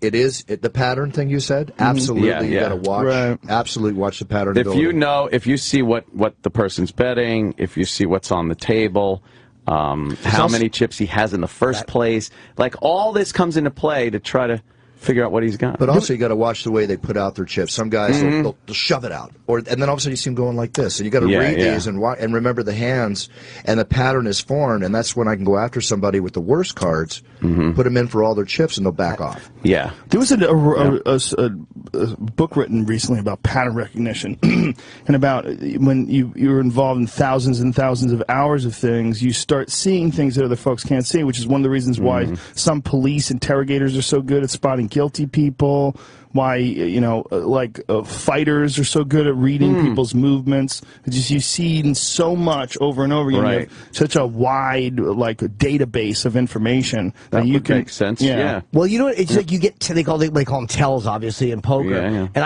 I was pretty at it, and then someone said whenever I had a good hand, they knew it because I would pop lock. That's quite a tell you got there, Jimmy. You know that weird thing when you know someone is about to do material on the radio? You know that thing like a shitty comic is about to do a joke? Yes. And that's like a gross feeling in your stomach, the pattern recognition. The average person is not going to have any idea that's coming, right? Right. Absolutely. Yeah, there's something about their eagerness or their... You're right, but you don't know what... But you know it's a bit they're doing and not off the cuff, and you want to just fucking throw boiling water on them. Fucking asshole. What am I, a fucking college student driving near the gig? Sucker. I know what you're doing. Oh, it's so gross. Yeah. Have you had guys do that on the podcast? Oh, yeah. We used to hate having comics on because of that very thing. Well, you were told to do that at some point. Like when I did the Bob and Tom show, the producer, Bob and Tom didn't make me do this, but the producer actually said, "What bits are you going to talk about? Like, what bits are you going to do? What do you want them to lead you into?" Right. And I was like, "Ew." About a conversation. Ew. Yeah, nothing. How about none? Yeah. When we were in Boston, they would drag the comics in, and the same shit. They were just doing material, and we're like, let's just talk. That was the old school way of doing it. It was you had a limited amount of time to be on the radio. You knew you wanted people to come to your gig, so you would just do a bunch of shit that you knew for sure was funny. And then we moved to New York, and the comics were so different down here, and there were so many. We were forced to take them again. And it worked out, thank God. What was the difference between when the Boston comics and New York comics? I don't know. I guess maybe we got better. Maybe we were... That couldn't have happened. the way they parked the car? But maybe that was it. Maybe we forced them out of their comfort zone. I think... remember Pauly Shore one day go... Was that the guy you were talking about the other day on the podcast? I don't know, maybe. I don't forget what I said. Well, I'll ask you off air. But remember, Pauly Shore was bombing so bad, and this goes back. This doesn't even make sense. But this goes back to this goes back to L.A. when we first started doing radio together. We didn't even know each other that well, but we had some weird chemistry. We go out to L.A. and Pauly Shore, we were bombing. We sucked, and he was just a dick about it, like a real fucking cunt. So I remember I put that in the back of my head. And fast forward, we're now fucking really doing well, and he comes to NEW and he's bombing horribly, and he actually asked us to help him out live on the air. And I just folded my arms like, continue, buddy. This is your time. Bombing, go figure. Yeah, it's just... Remember that, though? It must have been a rare occasion. Remember we got him back, though? Oh, hell yeah. We got him back good. I once said something like, revenge is best served cold. Did you say that? I did say that, and somebody took it and made a bumper sticker. I saw that bumper sticker. It was right next to Free Tibet Now. Yeah, that's a really cool sentiment. Yeah, I'll say it. I don't fucking like that guy at all. I've never liked Pauly Shore. Oh, he's an acquired taste. I've never liked Pauly Shore. Fuck him. We're at the end of our run. Who gives a fuck? Fuck Pauly Shore. Let's start burning every bridge. We're at the end of our run? Are you guys at the end of your run? Nah, I don't know. What are you saying? We're good. We're good. Where are you going to go? Who knows? Come on. I want to go back to regular radio. I hate all this freedom. It's terrible. I like using euphemisms. We'd have been fired. Oh, of course we would have. So many times. Oh, wait, we were. Yeah, exactly. Do you find, do you guys do regular media sometimes and you forget that you can't swear? It's, boy, you really got to be conscious of it. Like, we'll tie into Brother Weezer's show, and you're conscious of it. Yeah. You're constantly thinking, don't say fuck. I do Kevin and Bean in L.A. sometimes, and I every now and then a fuck will come out. Like, it's just so natural. Yeah, totally. Do they have a delay, though? Yeah, luckily. Yeah, that's... Otherwise, I think you get some massive fines. It was what was it, 30,000 to fine, and then that fucking jizzbag Michael Powell put it up to 300,000. Which made it tenfold. That strangled everybody. Because now the lawyer's like, fuck, we can't afford to pay that. Back in the old days, they kind kind of encouraged the bad behavior because they knew it led to ratings, and they would pay off the FCC every once in a while with a silly fucking number. But it got to a point they couldn't, because it was each instance on every station, too. Remember? They told us that. So 300. If you say 2 dirty things on 10 stations, that's like 20 times 300,000 or whatever. It was unreasonable. They completely strangled the broadcaster by making that law. It can break you, and that's what the problem was. And now they don't allow anything. And for what? I mean, what is the language? The idea behind it is so ridiculous. It is. Especially today, now that we've been exposed to so much freedom because of the internet. And I mean, how much has society really changed? Well, what's changed is we have more access to information. We understand human nature better. We understand what people actually like and don't like. 60% of the world's traffic is fucking porn. Right. I mean, you find out what people are really into, and basically they're the same. You interact with people the same way. Yeah. And someone says fuck, and it's the top story on these news stations. They know how stupid it is, but so stupid. Why don't they take that angle? How ridiculous this is. That's why network TV is just going down the shitter, and all these other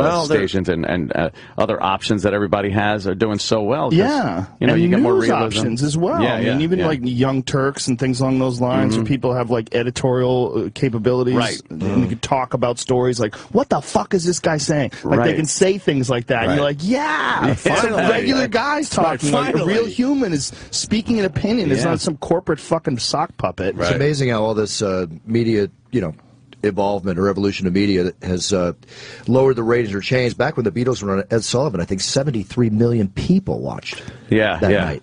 It's crazy. Yeah. Can you imagine having 73 million people tune into your TV show today? I'm happy to have a TV show.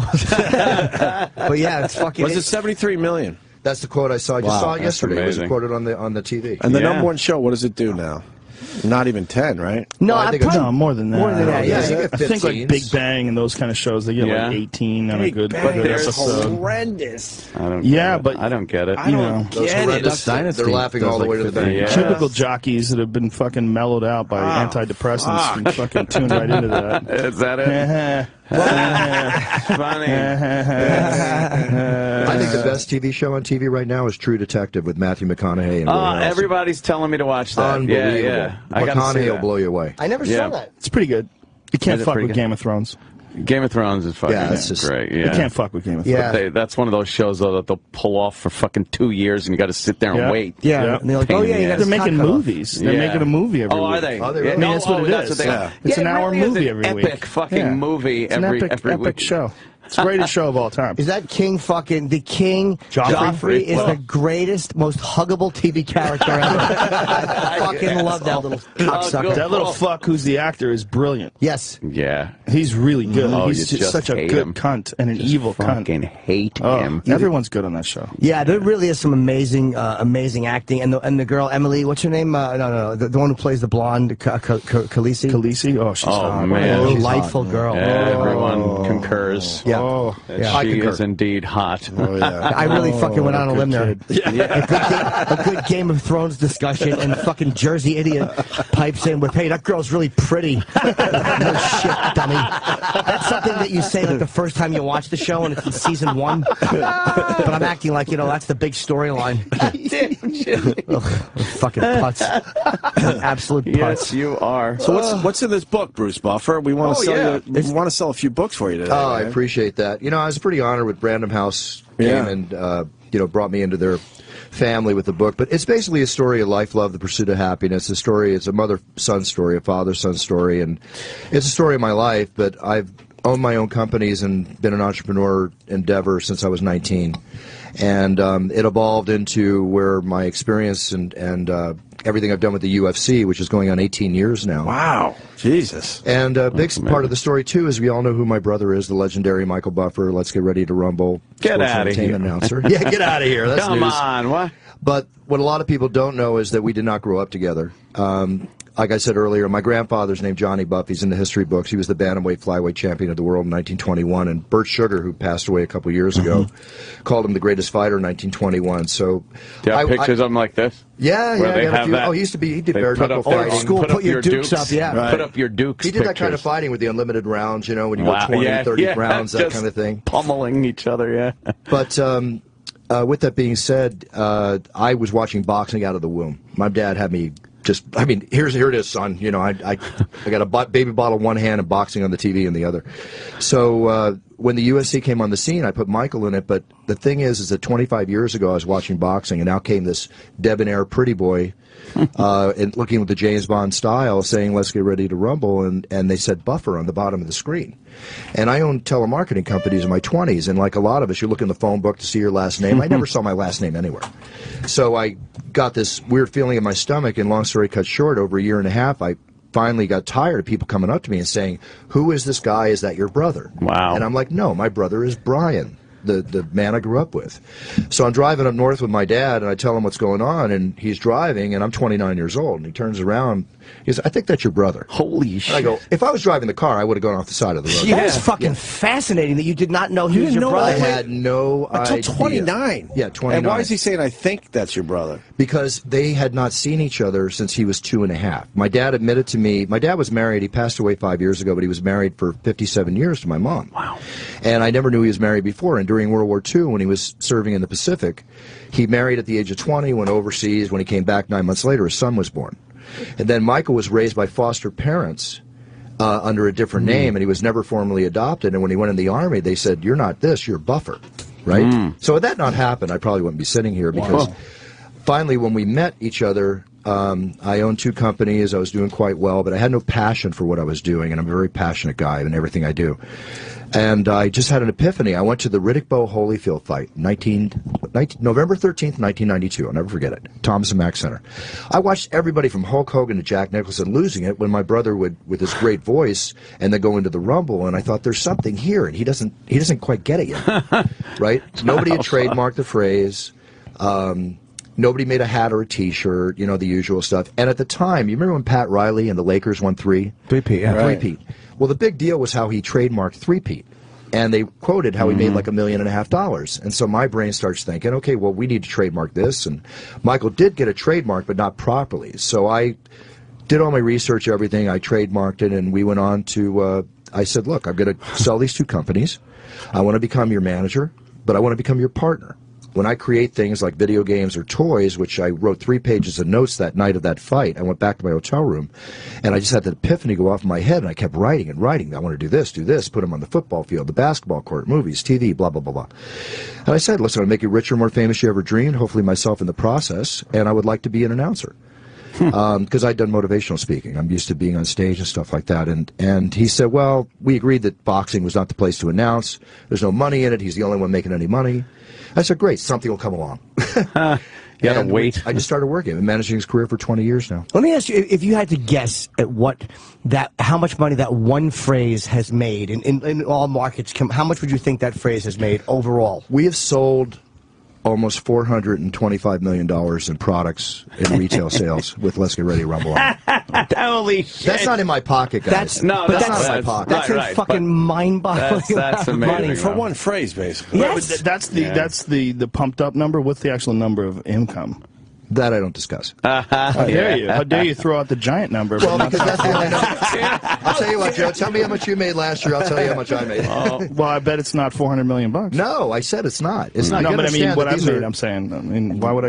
You know, no, these are crazy numbers. Because it's a crazy number that's documented from the sales of the different thing. We've had a video game that sold quite well. We were part of remember the Dreamcast module that came out, the Dreamcast console.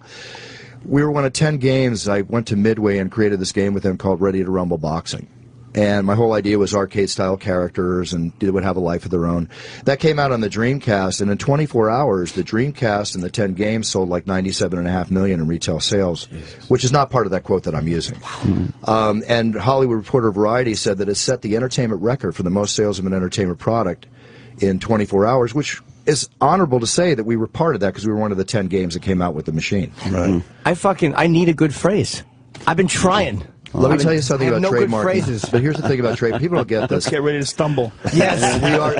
We've already used that. Yes. And we actually want to get somebody legal for Let's Get Ready to Stumble and cease and desist them.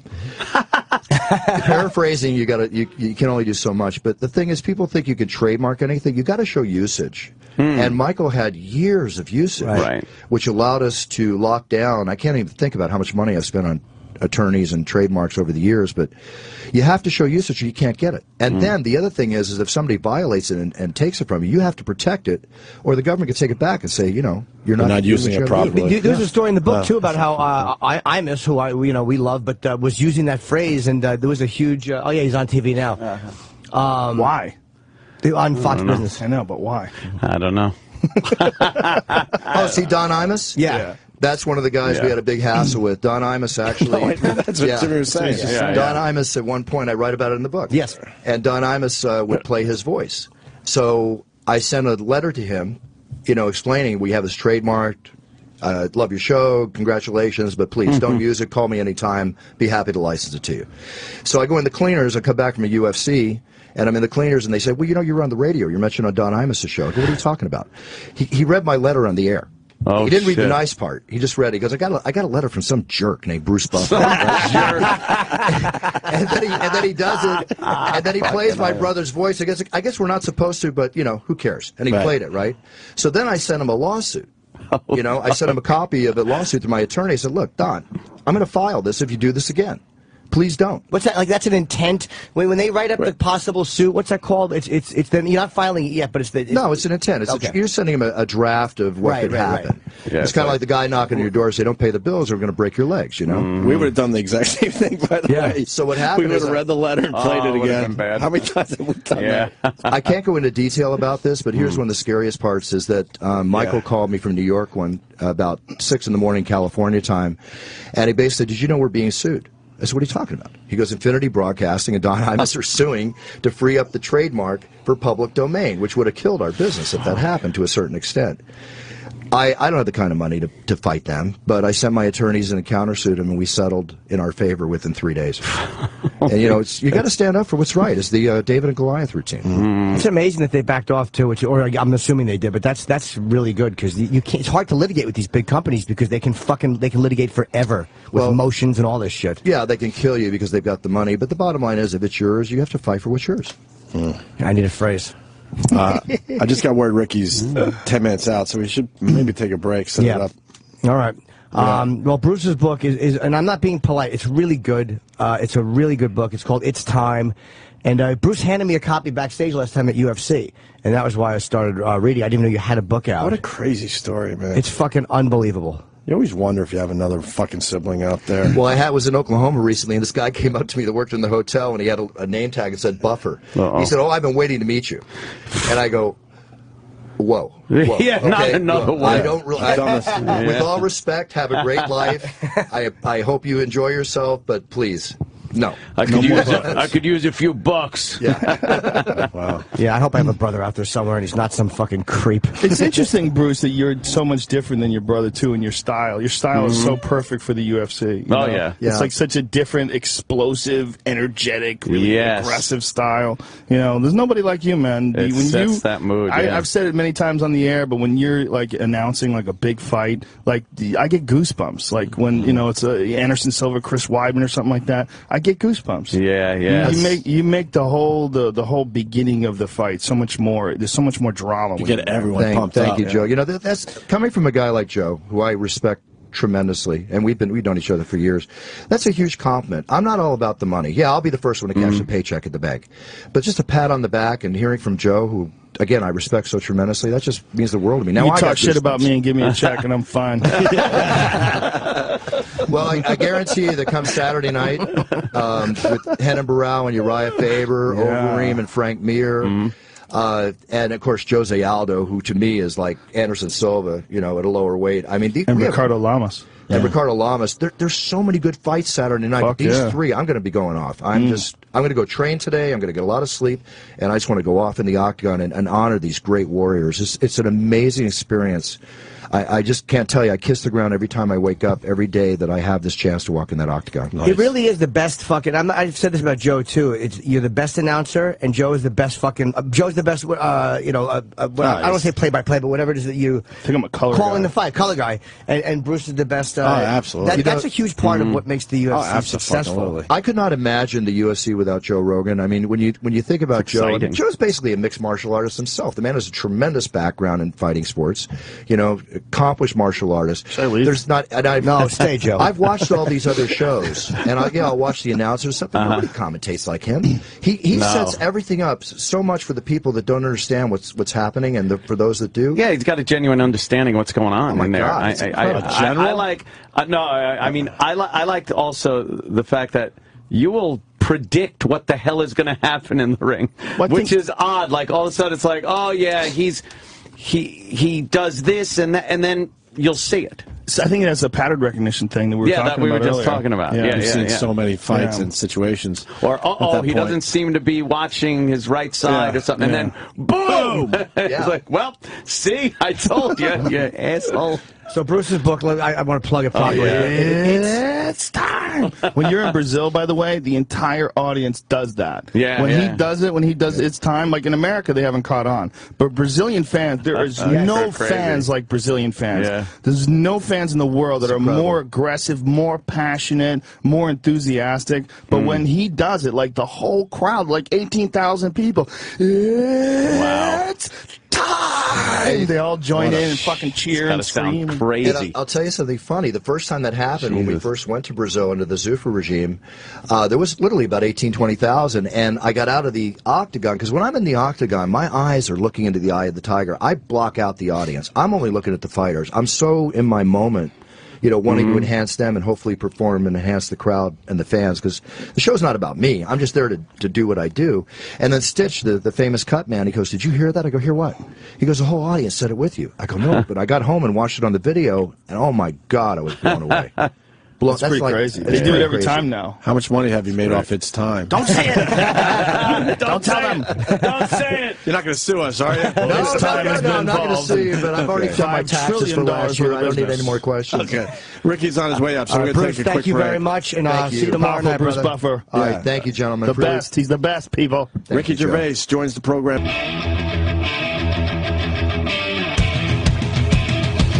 All right, let's do this. That's cool. We got Joe Rogan hanging for the whole show, which is awesome. Thanks, Bruce. Later, man. And the great Bruce Buffer is out. And again, his book is called It's Time. It's Time! And, don't sue me. Please don't sue me. A genuinely great book, and he's a great. He said he's a great personality. And Bruce, I'm going to see Bruce. Bruce is doing announcing UFC on, of course, Saturday night, where Joe will be, because they were going to be at the Borgata February 15th for my late show, which is still on sale, but neither one can make it. Smooth. I'm going to be there. That was pretty smooth.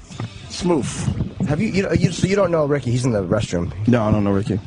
You've never met him? No, never met him. Ricky Gervais. He loves doing this show, which it still amazes me. Why is that amazing? It's a fun show to do. I don't know. We have low self-esteem, Joe. We have very low self-esteem. I don't know. Every celebrity we think is like the hot chick that shouldn't be fucking us, but is. And then we think we hit it off with other guys, and they just... And they never come back. I'm glad I got in under the wire. Yes, you did, Joe. Yes, you did. Ricky's great. He's complete, like, Isn't Bruce a character? Atheist. Yes, he really is. I've known that guy for shit. He was working when I first started in '97. My first UFC. He was already there. He was already there. He was already the interviewer. He said 18 years for announcer. Him. 18 years for him. Oh, all right, so 96 for him. Yeah. You know, it's fucked up. The people in America might not yell along with it and stuff, but I've had the pay-per-views over my house a lot of times during parties and stuff, and everyone in the house just walks around going, "Fighting! Yeah. It's time!" You got to do the impression. Have you ever seen the Buffer 360? Yes. Yeah, of course. That's fucking genius. Wait, so really fast, before Ricky, how much you think his brother's made off that? A lot. I want to get him to say it, but it's a lot of money. It's millions and millions of dollars. Probably is. Ricky Gervais. Hi, Ricky, how are you? Take a seat, sir. Joe Rogan. Nice to meet you, brother. Yeah. Joe Rogan. Yeah, it's millions and millions of dollars for sure. Yeah, absolutely. What's up, Rick? We decided. I made it. You did. When you're still on air. And we're still here. I can't believe that's years that confused me. I just kept thinking they're rude. Whenever I turn up, they leave. We would leave. We actually adjusted the time of our show, I think, so we could finally interview you proper. Just for Ricky Gervais, we go to 10:30 now. We go to 10:30 now. Yeah, exactly. Because we've had problems with other guys that wanted to come here, and we're like, man, we like you and anyone else, you just want to go home after a while. Jimmy and Sam would interview Ricky because Ricky could only come in after 10, and then we'd leave. And Ricky's told by everybody else that he's on the Opie and Anthony show. And he'd come in and be like, well, where the fuck are they? You know?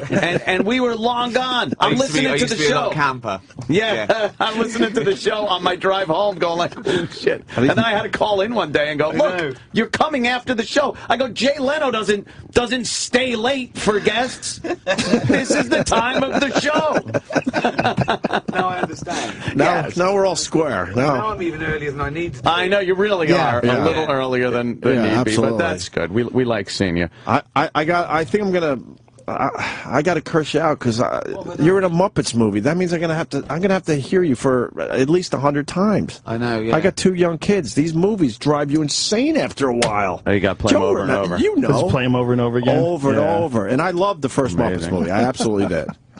But I think eventually, I'm going to end up hating you. Oh, this is good though. Is it good? I saw it. A screening Sunday, and I was blown away. It's really good. And also because I'm not usually an actor for hire, I sort of do my own thing, and so when you've done it, but you're not in charge. It's a whole different set of neuroses and fears. You're usually in charge of your own stuff. Yeah. If you see Ricky on TV, Ricky produced the whole thing. My first fear was that I wouldn't be in it. We had to cut you out. You didn't make it. Nothing you did. Yeah. You know what though? In the DVD extras, you're going to be a big hit in the extras. You're a tweet. Yeah. All your best stuff is now a tweet. No, but it's great. It's really funny. I'm going to love it the first 10 times I see it. After that, because these kids, they just fucking have to see these movies over and over and over again. I went with my ex-girlfriend years ago out to Colorado to hang out with her sister and brother-in-law, and they had kids, and they would pop in Monsters, Inc. all the time. And this is right when, like, the second Gulf War was really heating up, and I'm on CNN and Fox News the whole time, and I remember they were like, a Scud missile alert is being, and they just pop in a video of Monsters, Inc. again. And I'm like, there's a war. Do you understand there's a war? I want to see what's happening with the war. Yeah, but then wars get pretty samey as well. Samey. Yes, they do. You make a valid point there. Yeah. The wars get a little samey. And we got it late, just like we get everything late, because it was good for American time. It was our good war and like stuff. Tyson You fight. guys It's 3 a.m. We had to watch the Gulf War like in the middle of the night. So yeah, samey. I was watching a clip the other day. You posted on Twitter. It's that clip where you're trying to be all smooth with the soda in the bottle. Yeah. With the girl. In Extras. In Extras. It was from Extras. Oh, God damn, it was fucking funny. Thank you very much. Are we just ignoring the fact there's 2 people in here taking pictures? Yeah. This is very odd. We're not weird. We're at that level we of just fame. got kind of used to We're it. at that level. We don't even notice. Showed up with cameras. I know. Everyone's with saying cameras. hi to anybody. I didn't see it Everything's coming. got to be online. You We're can't used do to anything. her. No, it's all got to be online. We're used to her. Who are you? What? Yes. Why are you whispering, dude? What are you just saying? Leave him alone. Oh, Getty. I assume it's something official as opposed to he just wandered in. That was like an but no one's questioning these That could have happened too. Yeah, it has happened before. The bigger the camera, the bigger the SLR there, the more important the photographer is. The more you could sneak in. You can. You're like, oh, this guy's got to be somebody. That is true. Badge. He asked me to sign Catcher in the Rye outside. So, and it's the depressing part is he's snapping all these great Getty photos, and I know that I'm being blocked by Anthony, so I'm not going to be in any of the great Getty photos. Oh no, we're never in them. Back of my head. I don't care. There'll be a picture. And put it this way, Jimmy, they're not taking your picture. Are you taking photos at the Borgata on February 15th? I will be at the Late Show, yeah. Oh yeah. But I know they're not going to take them with me, but I'd like to be in one accidentally. Like there's Ricky Gervais. Who's that with him? Oh, this young up and comer. I missed you on what you did Leno again, didn't you? How did that go? It was good. It was just a segment. I say just segment, but it wasn't like my own segment. It was like me and a couple of other guys. It was. Don't play it down, Jimmy. No, but I am. It wasn't like my own panel segment. Jimmy. And that was my last one with Jay. I think. He's done now. So what's going on? Jimmy Fallon's taking over? Is that what's going on? Yeah. He'll do well. Jimmy's perfect for that, you know. And him and Kimmel are not going to fire that out. He's good. I like Jimmy Fallon. He's good. It's nice to do. He's always up. It's a nice, atmosphere. And he hasn't handed in his sort of comedy card just because he's he still does comedy bits. Yeah. I think he'll do great. He will do great. He's great with the internet. Likeable. I think so. Yeah. I think he loves it. I mean, he's like a big kid. You see, I think he really does seem sincere that he does. 10 like years later, he'll be jaded. Oh, you won't be allowed to look him in the eye. You're gonna hear those stories. Yeah. He doesn't even talk to any of the guests. I've done brick. Fucking 2,000 of these things. I hate everyone. Yeah. I want the audio that somebody got on their phone of Jimmy Fallon. And if that motherfucker comes over to me one more fucking losing it, completely blows his image. He used to be such a nice guy. Now he walks by and he throws a cup of his own urine on his writers. We don't know what happened. Drink it. Drink it. Drink some Fallon love. Be like me. Yeah, he is still enjoying it, and he's got the right vibe for it. So I find the fascinating thing that Jay Leno, the forcing him out thing. It's happened so many times. It really is. This is like the second version. What is it about him? Total disrespect. I don't know. It just seems because he's not going away. But doesn't he keep delivering the ratings? That's why it's a great point. Has he got the wrong demographic or something? We don't want this. You've got all the wrong people watching. There's millions of them, but none of them that we like. Well, you laugh about that, but that is a thing. That some people do worry about the demographic because of their advertisers. So some people will say, no, we want people to buy cars and watches. These people are buying pizzas and beer. We don't want the largest Amish audience would be a problem. Right. Well, I remember when they did the remake of The Office, as we call it in England. You call it the English Office.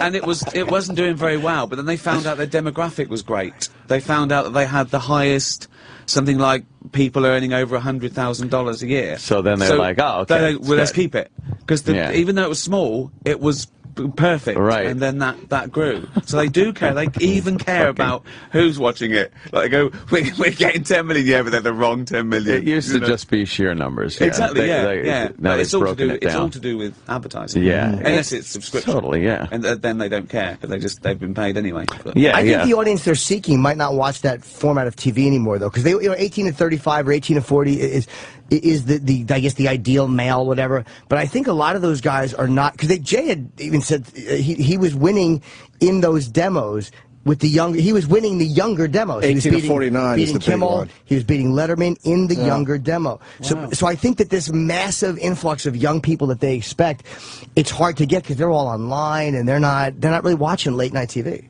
Yeah, well, that's it, isn't it? Everything goes online now as well. Yeah, everything. You can see shit before you have to watch it on television at this point. Well, yeah, exactly. Yeah. You can. It can literally be on YouTube before it went out. Before it goes out on TV. Yeah, because they want. But then I don't get that. If it's out there, and saying, "Watch this, look, it's here." Now, oh, good, I can watch it on telly tonight. But I've just watched it. Yeah, why would I bother? The whole programs are on.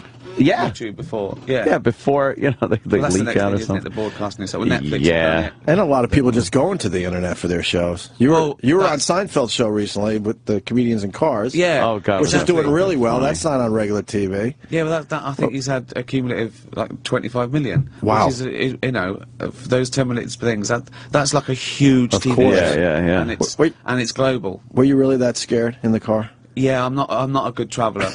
I'm not good. But I've got to listen. Right, here's the thing. Okay, I can be in a modern car and it can be going 75 miles an hour, and you think you're pooting along. In a car like that from the 60s, no suspension, no airbags. It's like being dragged along in a tin bucket.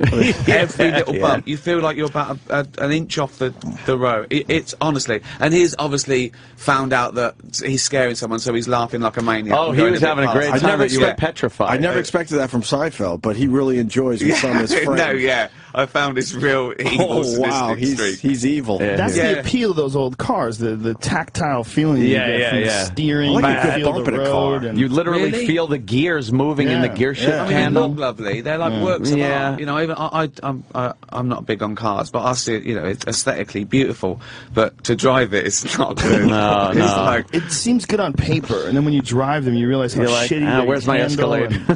I want to. I need some fancy accoutrement. exactly. Yeah. Modern muscle cars. It's one of the coolest things about like the modern Mustangs and modern cars. Like you get a lot of what is fun about those old cars. The low end grunt and the loud noise and the ridiculous horsepower. Yeah. But they actually have brakes. And they actually can turn. They don't fucking slide off the road like a rhino on roller skates. Yeah. Although I did put mine into a guardrail. Did you? Recently? Yeah. No, this is a couple of years ago. Modern muscle car combined with extreme alcoholism. You know, winds up the same way every time. Well, didn't you took a Shelby GT500 and you jacked it up to like 800 horsepower or something ridiculous? I had a Kenny Bell kit put on it, and it was cold. The road was a little sandy, and it was a curve. It was perfect. And then I decided that was the time to maybe give it a little fucking boost. The thing just went spun, and I'm like, it's amazing how long you're in that spin until you hit something, because you literally go through like, I think I'm all right. I could spin out of this. I could just be facing the other way. Uh-oh, I'm going that way now. Oh, shit, there's the guardrail. Oh, I wonder what this is going to feel like. Because I'm going to hit it. Think, what's this going to feel like? What's this going to feel? Is it going to be little, or is it going to like, bam, really be? Oh, fuck, that was hard. Okay. Yeah. I want to be dead immediately. Dead immediately. I don't want to wake up with like loads of tubes around that, and they go, I can't feel my legs. No, you're just ahead. Oh, for fuck's sake. Oh, shit. Yeah. Yes. I'm in a bucket. I'm just ahead in a bucket. Jesus Christ. It's frightening because you don't know what it's going to be. And then, wham, hit the side. I was like, the thought of pain is the scariest thing, isn't it? I just don't, I didn't want to like, oh, this is bad. You total it? No, I fucked up the front end. You did a pretty good job on it. And the whole side kind of, it hit like this and then went down the guardrail, ripped up the side. No frame damage? No frame damage. It was the front end was fucked, though. And so immediately you went from fearing for your life to, oh, fucking hell, I've got to take it again. Look at my fucking, don't kill me. Look at my fucking car. It's wrecked, asshole. Yeah. But, I got that all taken care of, so. But it was definitely my fault. Those tires and the power isn't made for cold. It was cold and sandy. It's a silly car. It is a silly car. On a track or on a straight run, it's fucking amazing. It's amazing. I took it to Pocono that time and took it around the track a couple of times at Pocono Raceway. Fuck. You just see the boost go up. The turbocharge, it sounds like a jet engine. And then you're kind of like, this is so cool. Oh, my God, I could die so easily right now. I could die. It wouldn't take anything. I hate when he tells stories like that because I fucking see my mortgage going down the toilet. I'm like, will you fucking drive under 80 miles an hour? Every time he comes in, like I had up to 120 last night. I just see the show going away. Tragedy, stuck in Long Island. And then they show my face moving out of my apartment. How do you feel? I'm devastated. Yeah, I'm devastated. I'm absolutely devastated for reasons I don't want to go into, but I am devastated. Just use the soundbite. I'm absolutely devastated, and that will cover anything you want me to say. It'll cover all. I have to find a new place. I'm devastated. What's his name? Oh my God. That's funny. Yeah, and also your tweets, of course, are fucking people love them. You are one of the most unapologetic people on Twitter, which is great. I'm sorry on the inside. But it seems like at some points, and this is what I love, when you read the first few lines, it's like, is Ricky apologizing for something? Or is Ricky like showing some sympathy for these holy rollers or whoever it would be? And then at the end, you just fuck them in the ass with a little twist. I think you mean the one when I said, if anyone's ever been offended by it, I'd like to say I'm so sorry for you being a humorless cunt.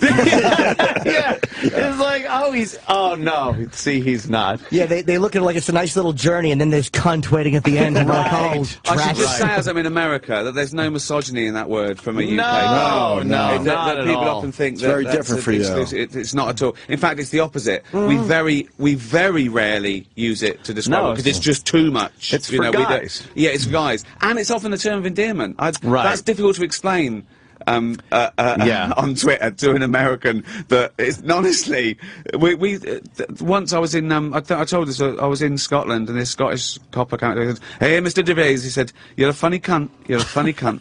And you said, thank you very much. Exactly. Yeah. How can a word have two? I think Australians use it as a meanings like that. You cunt. Yeah. That's the atom bomb in America, but as we've discussed. Yes. But also, if you're just guys hanging out, the closer you are as friends, and the longer you know each other, the worse you could talk about each other. Yeah. It's always the way. If you just meet someone for the first time, you're not going to go, hey, you're a fucking asshole. But your buddy, how many times do you call your buddy an asshole? You don't ever use that word if you really mean it, or you don't really mean it. Or you don't mean it, right. You said it depends on the relationship. My friend Joey Diaz, if he loves you, he calls you a cocksucker. There you go. Cocksucker, cocksucker.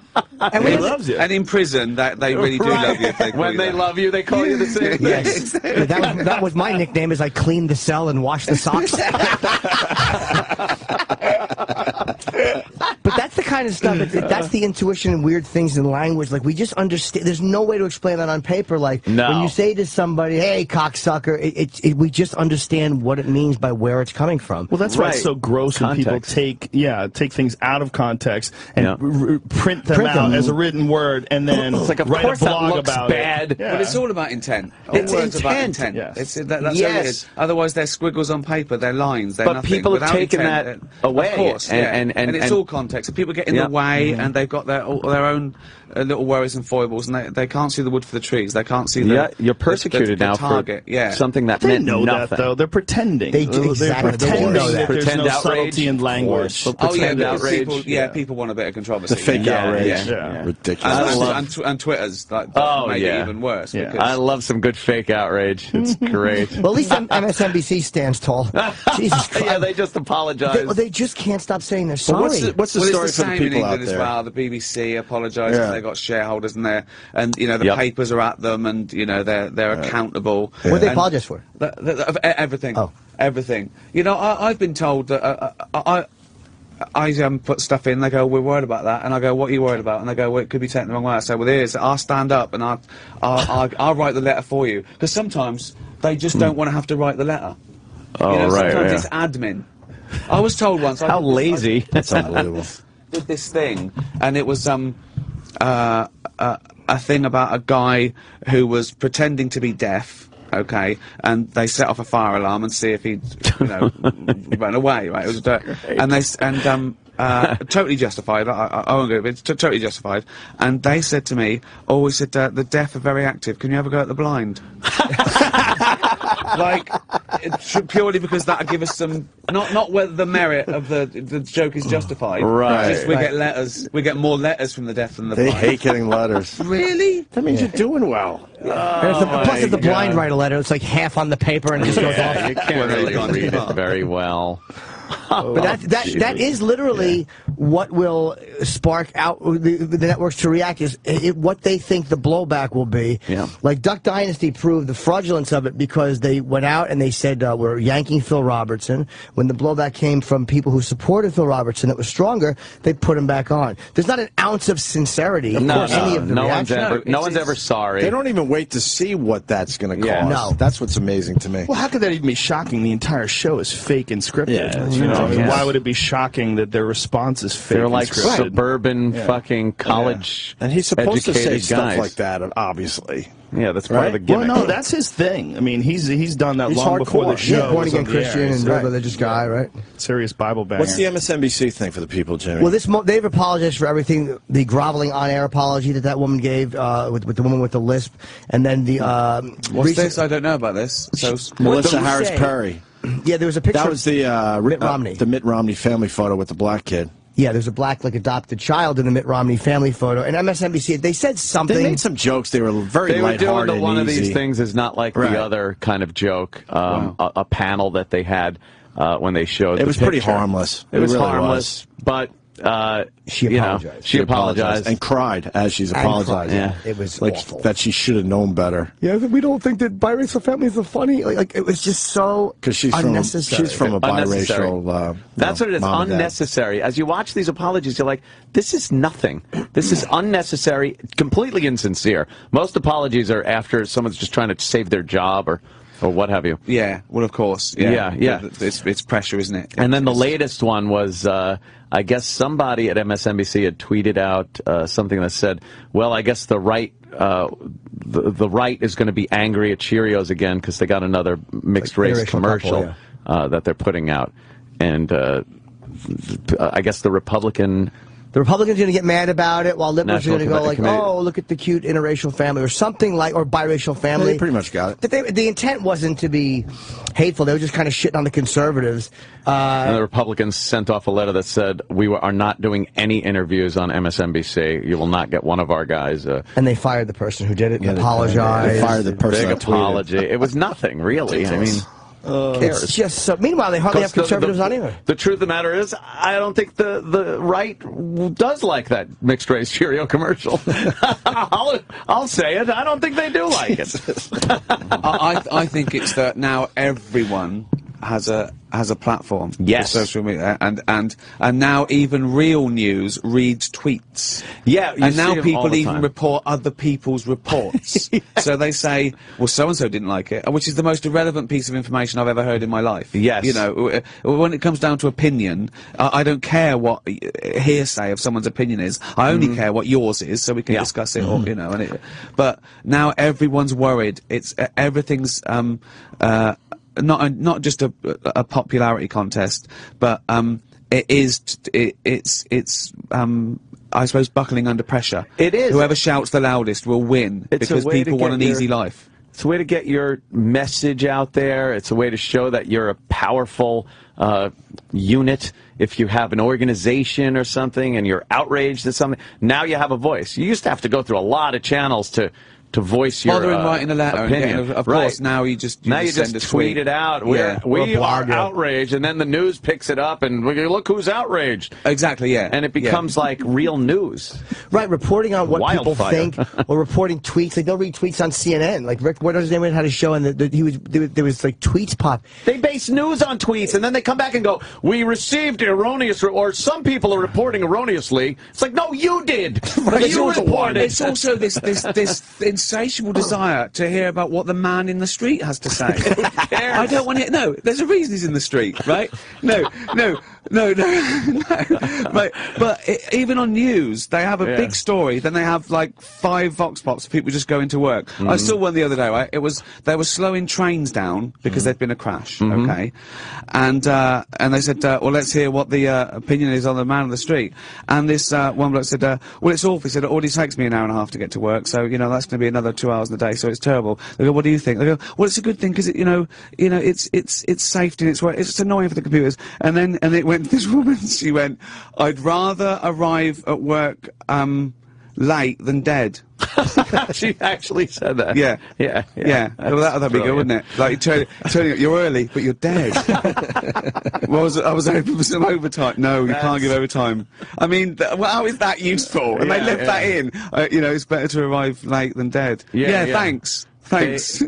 They're just out of news. They've run out of the 24 hours a long to broadcast 24 hours of news, so they just without talking about shit. Things that they're not really supposed to be talking about. Yeah. Real stories. Yeah, real stories. Corruption involved in our government. Man, when you had a half-hour or an hour newscast once a day at 6 p.m. or something, they were like, let's go over to the latest in the what?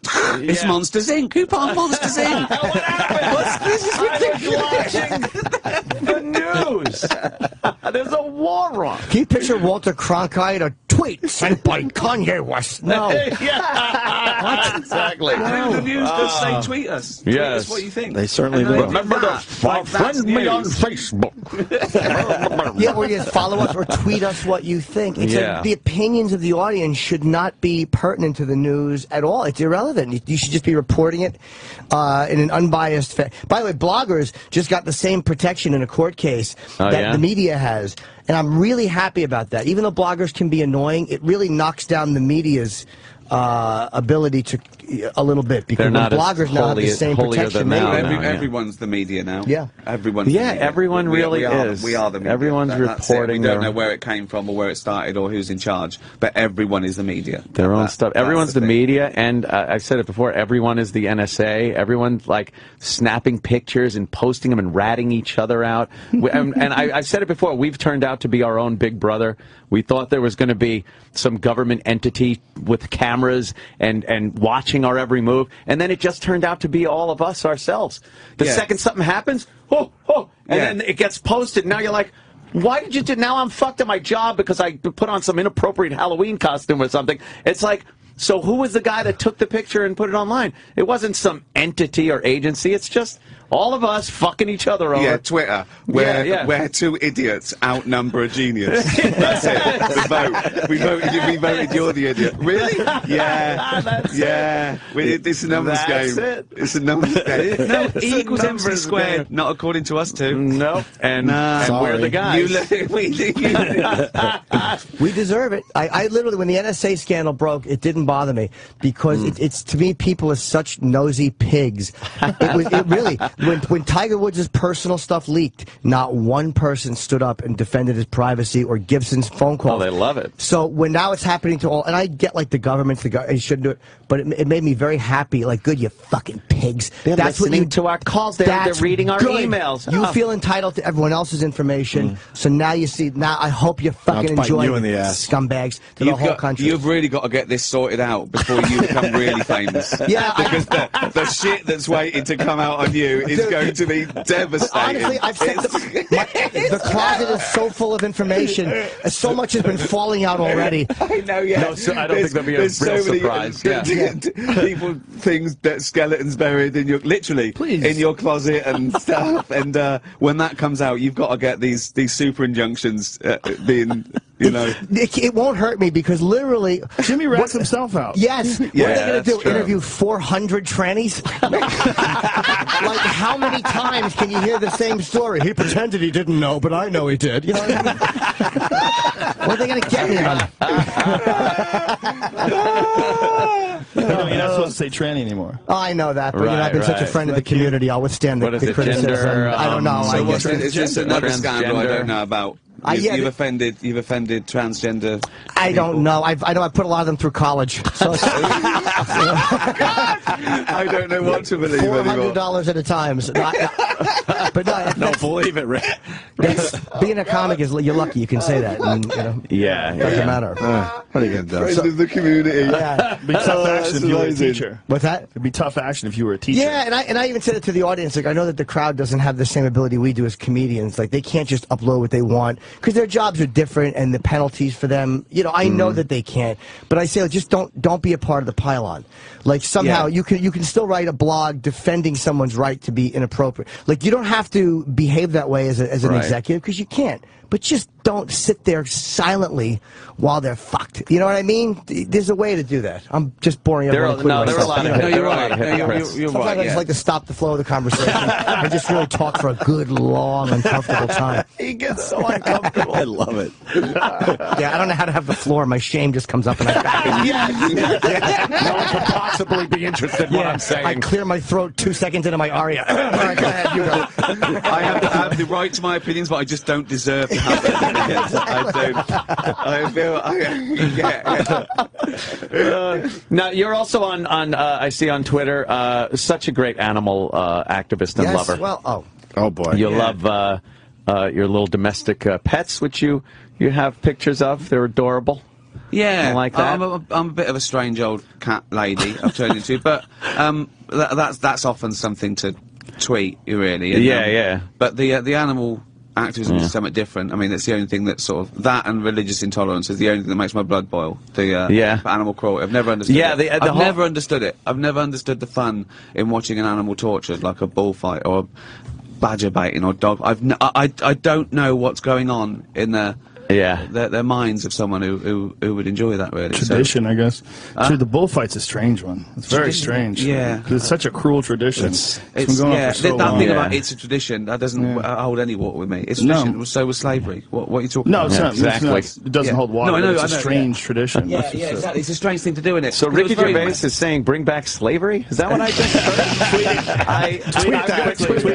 Tweet it before you can recant. Whether he recants it after he realized the horrendous... I don't want to make it compulsory. It's an option. Exactly. All right. Like gay marriage. It's not compulsory, but it should be allowed between two consulting. He comes at it from a very open-minded point of view.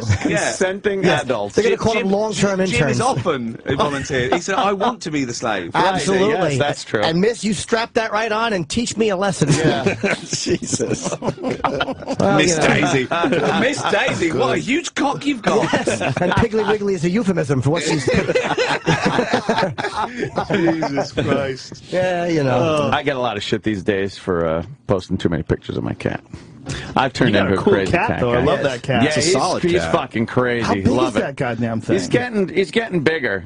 He's only big do like they grow? 7 months old too. Wow. What is it? It's a Bengal. It's a Bengal cat. Yeah. They look like little leopards. Have you ever seen the videos of people feeding them chicken bones and seeing them growling and getting crazy? Oh, I love this. No. The conversation went from like cars and transsexuals To little kittens. to cute kittens. Guys with huge muscles and tats going, that is adorable. It's the cutest little thing. People just tuned in. So Opie Nightly Show is great. It's great. Listen to this. And he's got fluffy little... If anyone saw me around the house, they'd think I'm fucking like a crazy cat. No, I love animals. I just you get they're fun, so much fun to like roughhouse play around with and stuff. And then they're just like cool to have around. It is a lovely cat. I've been over there, and it really is a friendly. You can't not love this cat. Yeah, not afraid of anything, and just like I have parties over my house, and he's just walking around. So cool. He's just used to it. He's seen it all already. Like looks at everything like he's gonna pounce on your face. Anthony's cat is like one of the fucking kids in Once Were Warriors. It's not a very well-behaved cat because I'm very bad at disciplining animals. I like a feisty cat. I love. They used to be lions. Let them be. I love that. I love the fact that they're. You can't really discipline you can stroke them. them, but they might bite you. That's the risk you I'll take. be walking into the kitchen, and out of nowhere, this thing will come flying out. Does like this upside down flip grab on your ankle. Because you're headed towards the refrigerator again. That's the cat's version of going, Daddy, don't drink anymore.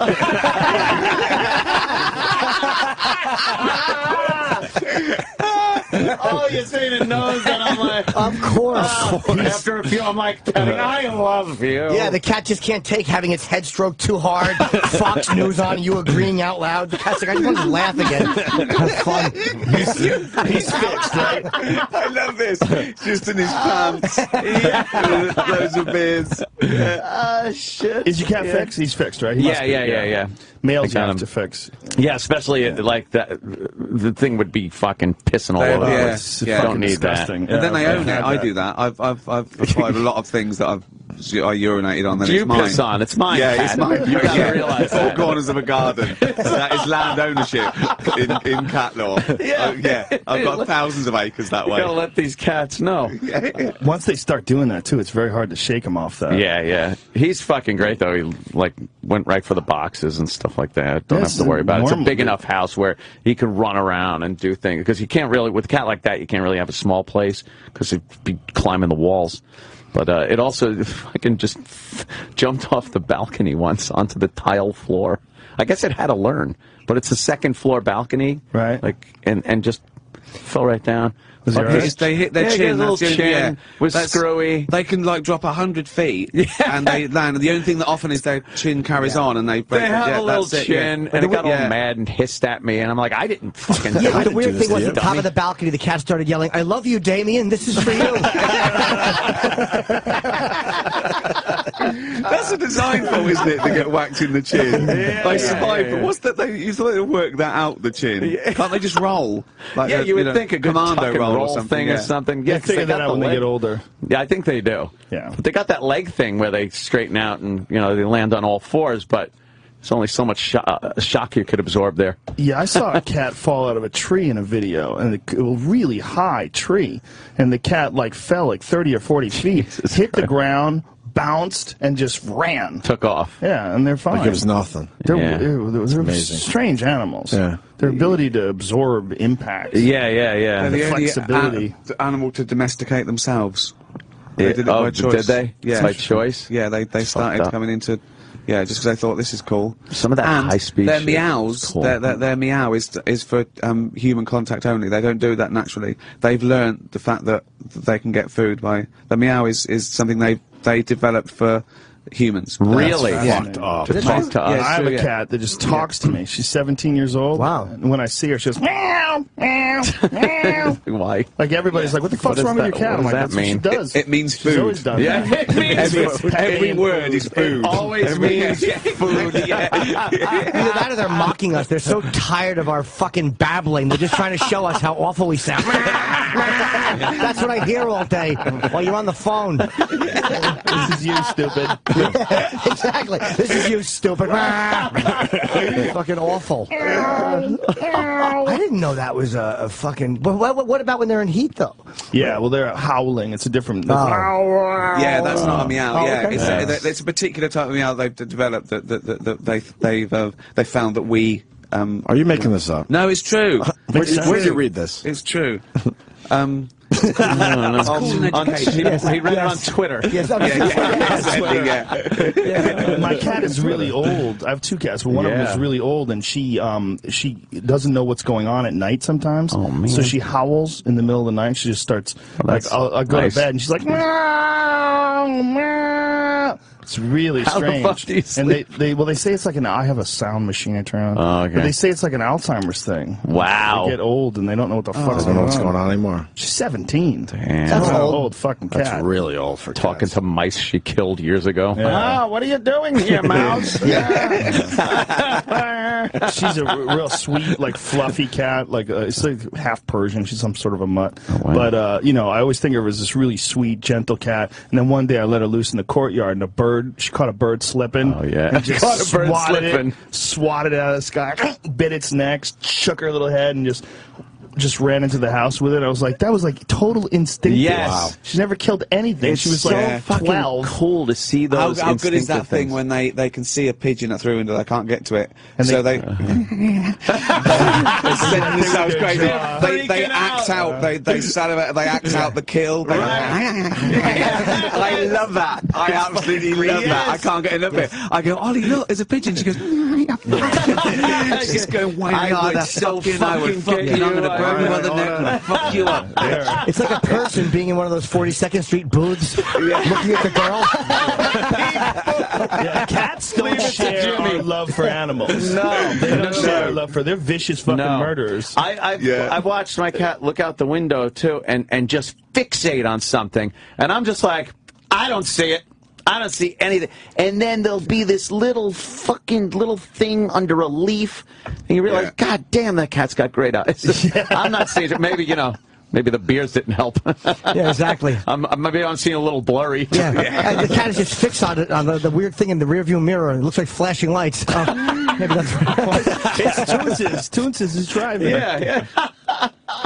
Yeah, but it is an odd. I don't like people who hate cats. Like some people just don't dog people, but I had cats grow up. I love cats. I can't think anyone who's got any strong feelings about hating a pet. Yeah. I hate rabbits. Really? Hate them. I don't want to go into it, but something happens. I hate rabbits. My grandmother had a monkey that was a cunt. It was a That's fucking crazy to shitty own a animal. monkey. It was an evil animal. I don't even think that's legal. That's a hell of a soundbite, that, isn't it? It sounds like some sort of weird euphemism, but I can't work out. My Really? grandma- What do you mean? How did she have a monkey? She had a monkey. She lived in New Jersey. This Stop is like, petting grandma's monkey. It sounds like that's where they're They from. have monkeys in New Jersey. Yeah. She started to say she's from the Congo. Found in the wilds of New Jersey.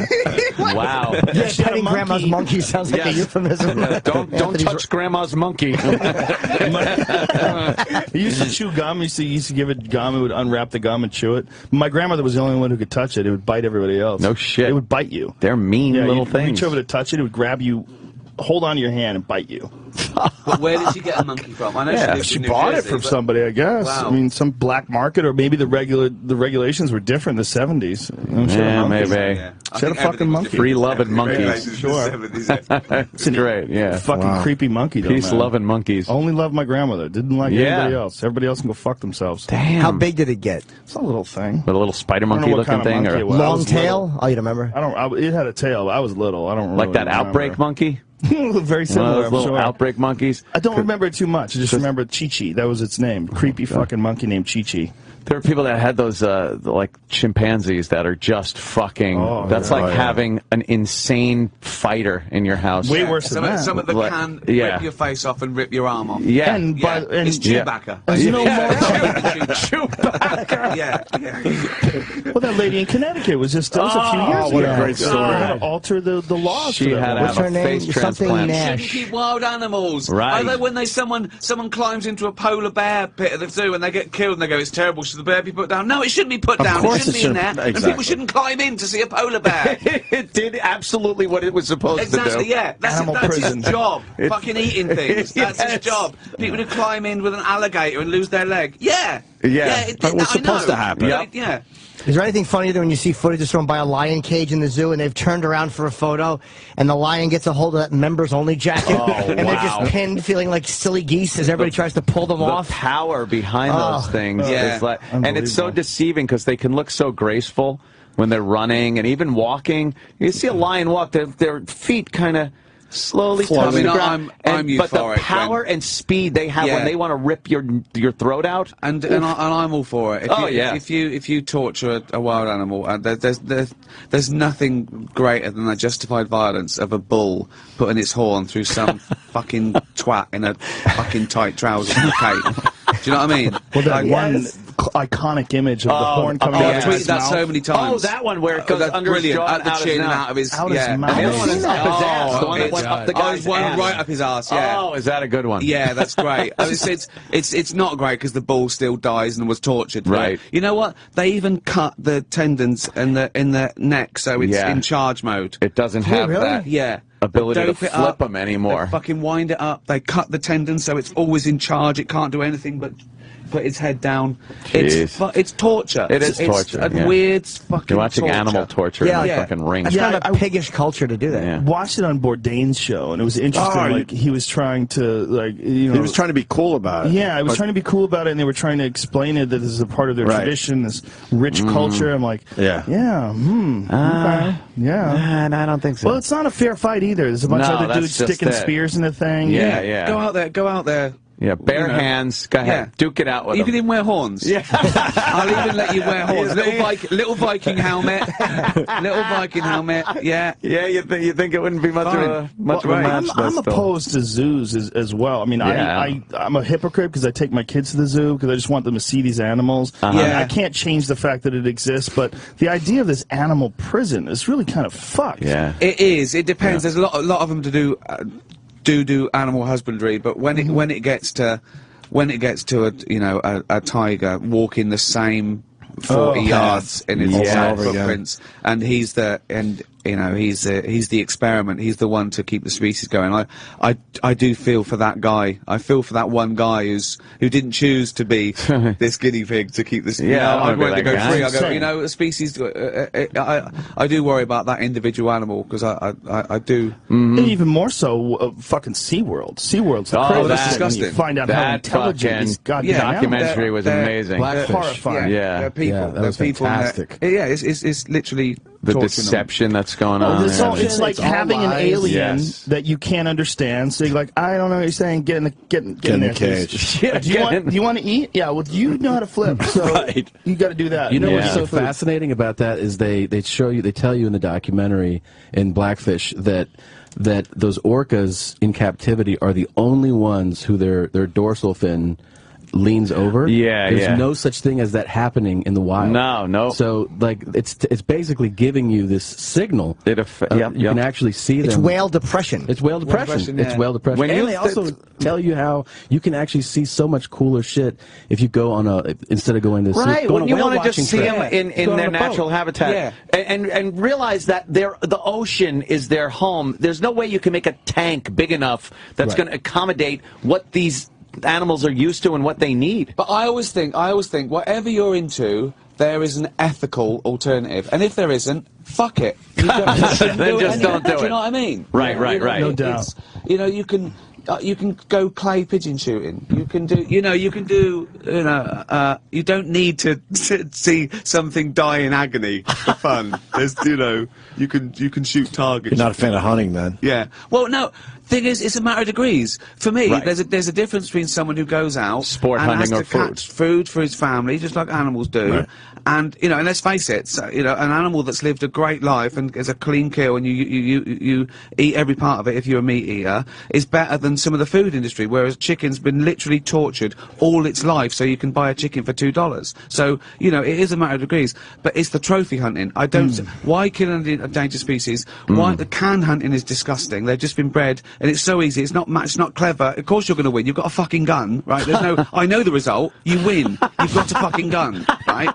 But it's the macho. What turns you on about killing a thing for the sake of it? You're not going to eat that it. Woman that shot that lion, and she was there with the lion as the trophy. It's like, nah. Well, there's not just one of them. I mean, the lion thing is fascinating because they're all in these high fence operations as well, and these people go over there and they pay money, and it's under the. What's weird is here's what gets really strange is like that's where a lot of the conservation funding comes from people hunting. shooting the animals. A rich twat can buy like the rhino for thing. $50,000 or something. $350,000 black rhino thing, but why can't you give the money and not shoot it? If you've got $50,000 to spend on a bullet going through an animal's head, let's give the money and not. Well, the issue with that rhino is that rhino they needed to take out. That rhino was an aggressive male that was no longer breeding and was killing. Had the potential for killing younger rhinos. We were talking about that. It's like, well, anyway. so what? That's what he does. But the other thing is, if something needs to be done, why does it have to make it into a sport and fun? When I had to have my cat put down, if the vet said, "Do you mind if I masturbate?" I'd say, "Yeah, I do." Why get fun out of something that's necessary? Do you know what I mean? Why do you have to get fucking weird? If it has to be done, it has to be done. But you don't have to go around fucking bragging about it and getting off on it. And make a game out of it. I mean, why make a game out of it? You might as well do it. You don't do that when, they turn the machine off. You know what I mean? So turn the machine off. Is it going to be on or off? Okay, let's bet now. But why make a fucking game out of it? Well, the idea is that this money that they spent, this $350,000, is going to go towards helping the ones that are going to stay alive, preserving them and allowing them to spend money and allow them to maintain their habitat. But the real quandary is that their habitat is all fenced in. It's a really fucking weird thing because it's kind of like hunting in a zoo. Right. Because you're pretending that they're wild animals, but there's a fence around the whole operation. So it's very strange. Like they guarantee these animals are in there. They're not fucking going anywhere. Yep. Right. And they're saying, well, this is all this money goes to the renewable resource and the conservation of these animals, and there's more animals today because of the hunters' efforts. But man, when you see the way they hunt these animals, like these lions are just sitting there. I watched this one show where these lions are sleeping, and this guy sneaks up on them and shoots them with a bow and arrow.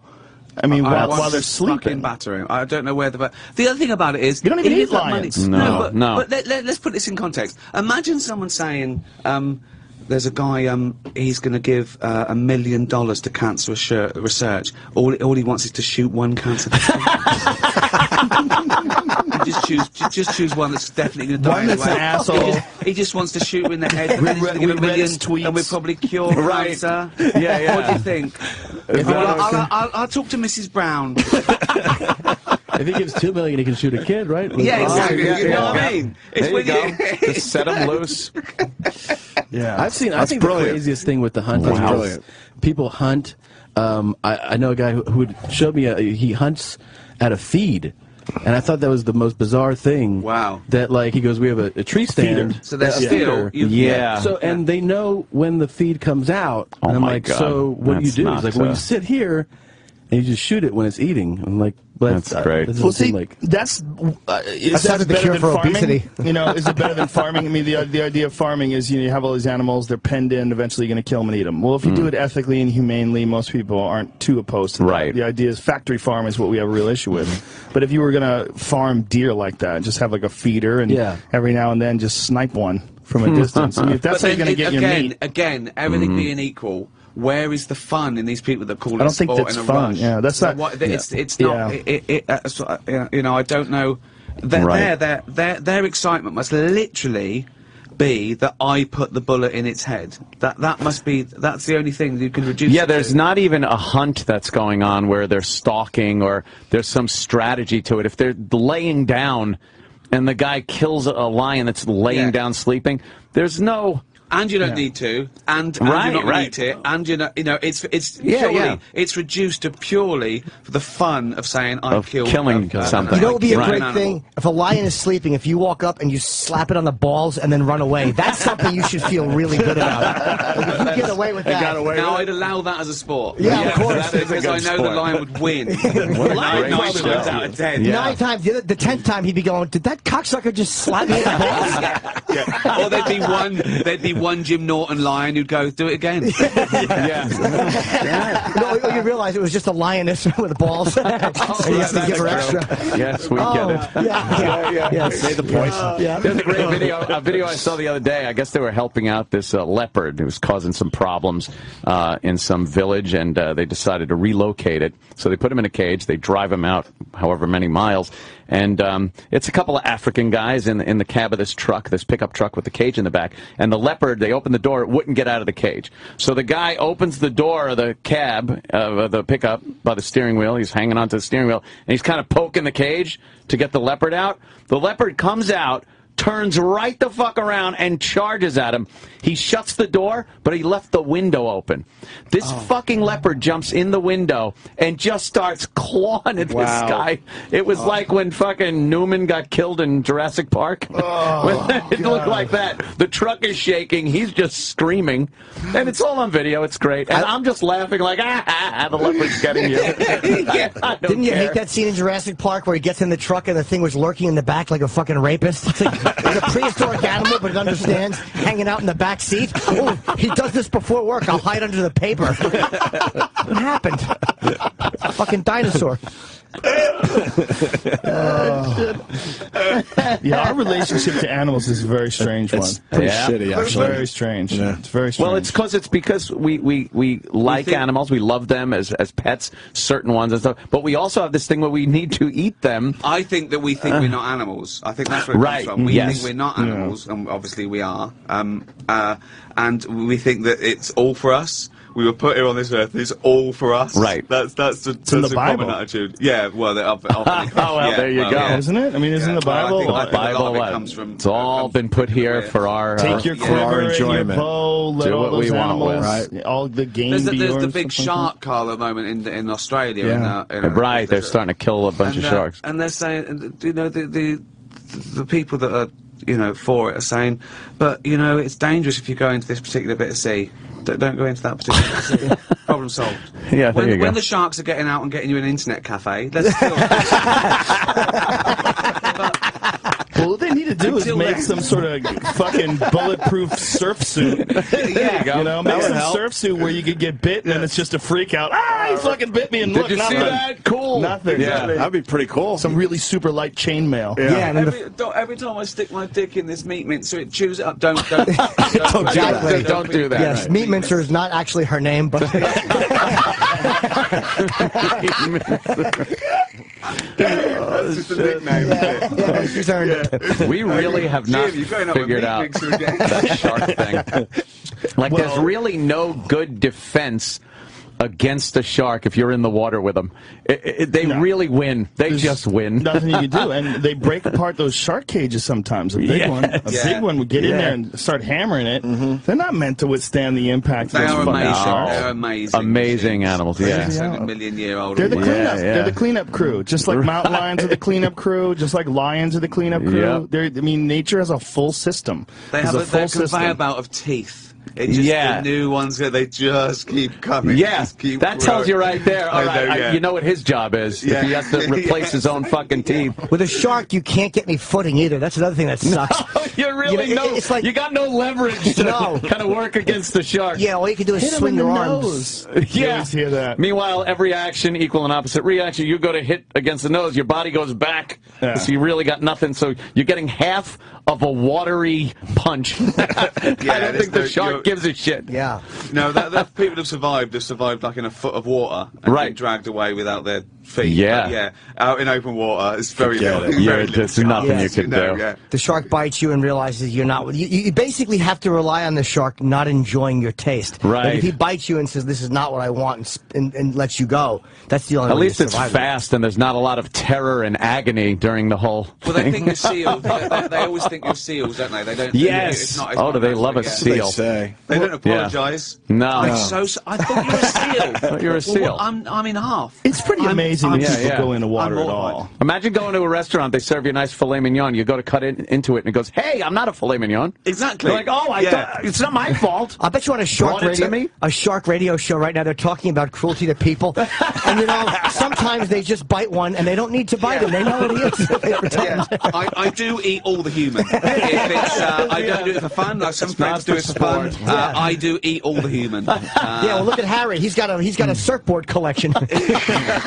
It is fascinating that our ethical relationship with animals. That we do decide what's the good way to kill them with the least amount of cruelty, and which ones we'll leave alone. Factory farming and all these. And when did that come about? Was debates. It always like in our primitive stage? Did we care how we killed an animal? I think we probably used. I mean, that was the thing about the Native Americans. They used all of the animal, and then they showed respect to the animal because they had this symbiotic relationship with these animals. They needed the animals to stay alive, and though they hunted them, they had reverence and respect for them, and they would, do buffalo dances and do all these different things with it. That was a very spiritual thing more than it was like caring about the animal's feelings. Well, I think it made sense evolutionary speaking because they knew that it was like not over farming and over hunting.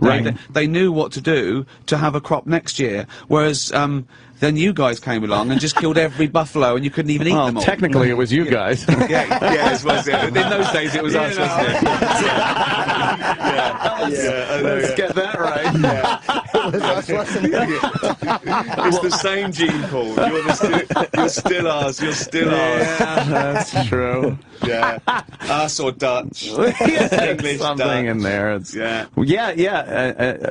is an evolutionary thing. But then we get to the point where you have so many people to feed, you can't be coddling every chicken and making sure he's got a lot of room. It doesn't work out mathematically. But we've always been. The humans have always been like locusts. They ravage. They don't. They don't worry about it. Even early, sort of what would be called cavemen.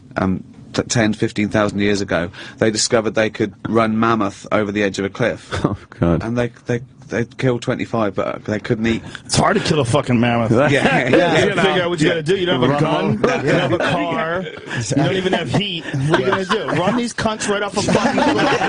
Starving. The kids are screaming. Your eyes are bigger than your belly. You're not going to eat all that, are you? Fuck this elephant. I'll eat it later. This big hairy elephant thing. I don't even know what an elephant is yet. It's going to have a Brazilian. It's going to be an elephant. That had to be the first time anyone ever went. The other cave comes over and goes, "You going to eat that? You going to finish that?" Well, a mammoth deserves to be killed because it looks so pedible. Big long hair. You're like, oh, that's got to be a delight. You walk giant yak. Yeah, giant yak. Fucking big thing with a wig. I love when a circus elephant tramples everybody.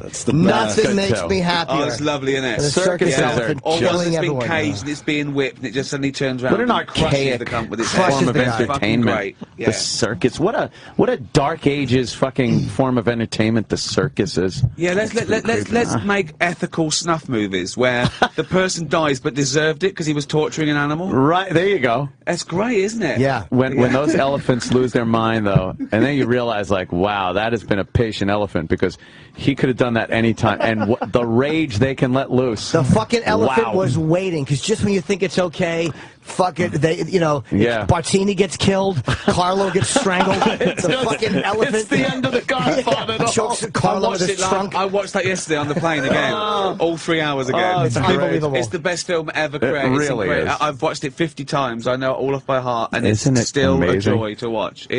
It's amazing, The Godfather. It's incredible, isn't it? And Brando was a cat lover in the beginning. How great was that? I love it, yeah.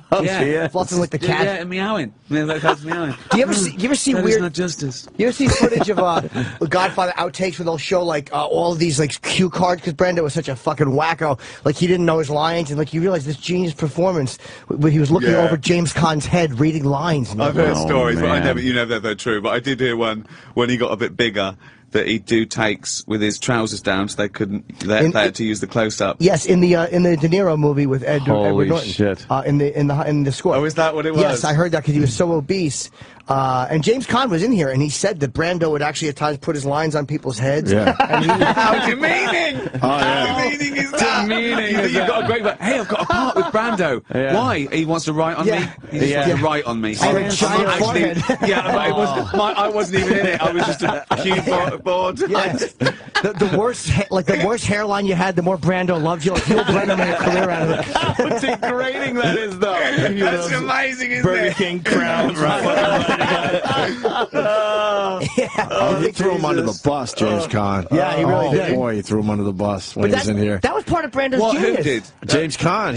He said all that shit, that he had all his lines written all over the set. He's dead, though. It's true. It's true, though. What's wrong with that? Yeah. Was it bad that he's still a brilliant performance? Still a great performance. I couldn't tell. Bad that he read it? Yeah. It gives a It's shit. even more impressive that he did that. To make that alive and still looking at it is more impressive than anything. Well, maybe he did actually know the lines, but he wanted to be really clear and have no thinking whatsoever about what comes next, so have it all spelled out. How do you write that on the little kid's head, though? Yeah. How do you spell that? Yeah, how do you spell that? Stand still, you little bastard. He was a strange fuck in his later days, huh? Oh, he was an odd guy. Crazy asshole. Yeah. Remember when he had the Native American go up to accept his Academy Award? Academy She was an Award. actress. She wasn't even a real Native American. She wasn't even a real Native American girl. She was an Yeah. actress. They fucking booed her. An actress. Great. And then on the Larry King interviews were great. He was just leaning over, kissing Larry King.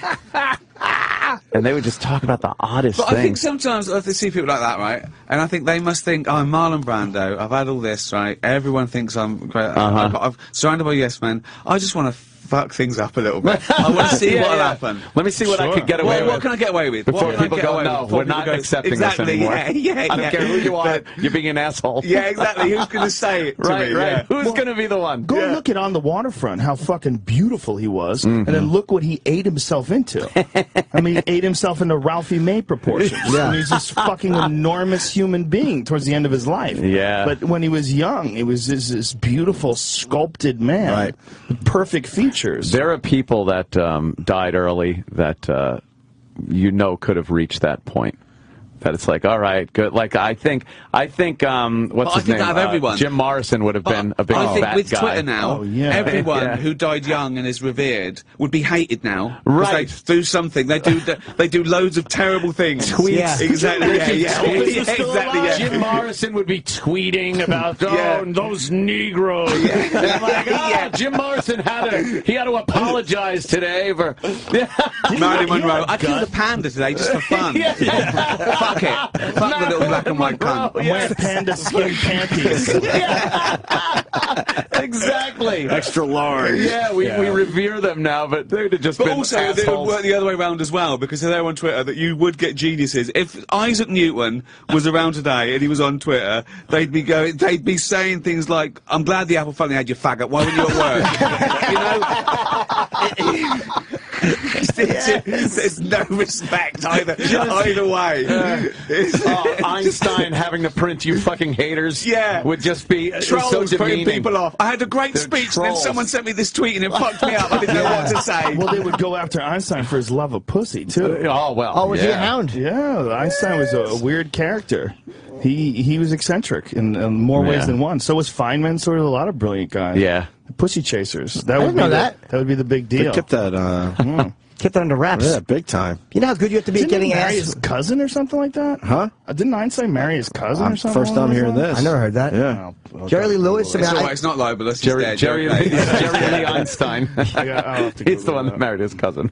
He may have. Jerry Einstein. Jerry Lee Einstein. Yeah, the one they don't talk about. Yeah, I'm not sure about that. That must have looked great when he was going down on a girl though with that head of hair. Yeah, Einstein married his cousin. Take that picture. Wow. He married his second cousin, Elsa. Second. In 1919. Now, what second and what's removed? What's second cousin mean and what? Is that fucking second cousin? Is second cousin your cousin's offspring, or is that your cousin's cousin? I think it's your cousin's cousin. I don't know. I like the fact her name was Elsa. I think we're all missing that how names have really evolved nicely. Elsa. That's a terrible name. You don't like that? No, I couldn't come to it. Elsa.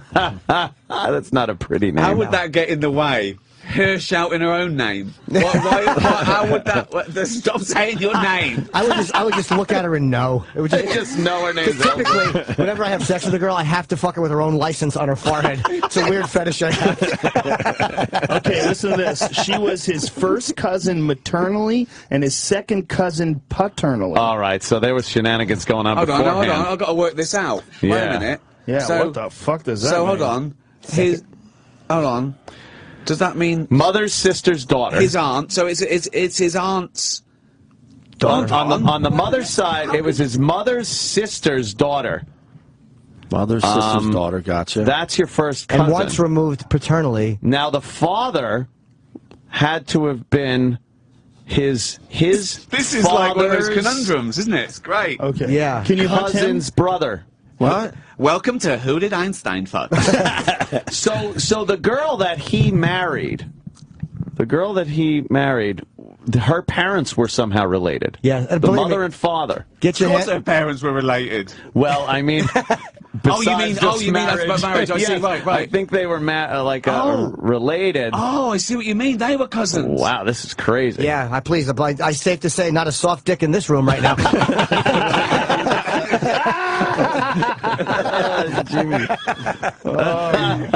Wow, that's that's a trip. Back then, I think it was more accepted. They have kids? Like Charlie Rose, this Joe, show. they have kids? None of this came up when I did Charlie Rose. There was not one bit of crossover. On a Venn diagram, these circles will be miles apart. There's literally no crossover. There's no little area Charlie Rose. I want to know. I want to know. Dicks. I want to know how they had kids. Yes, they did. Do they have smart kids? That's a good question.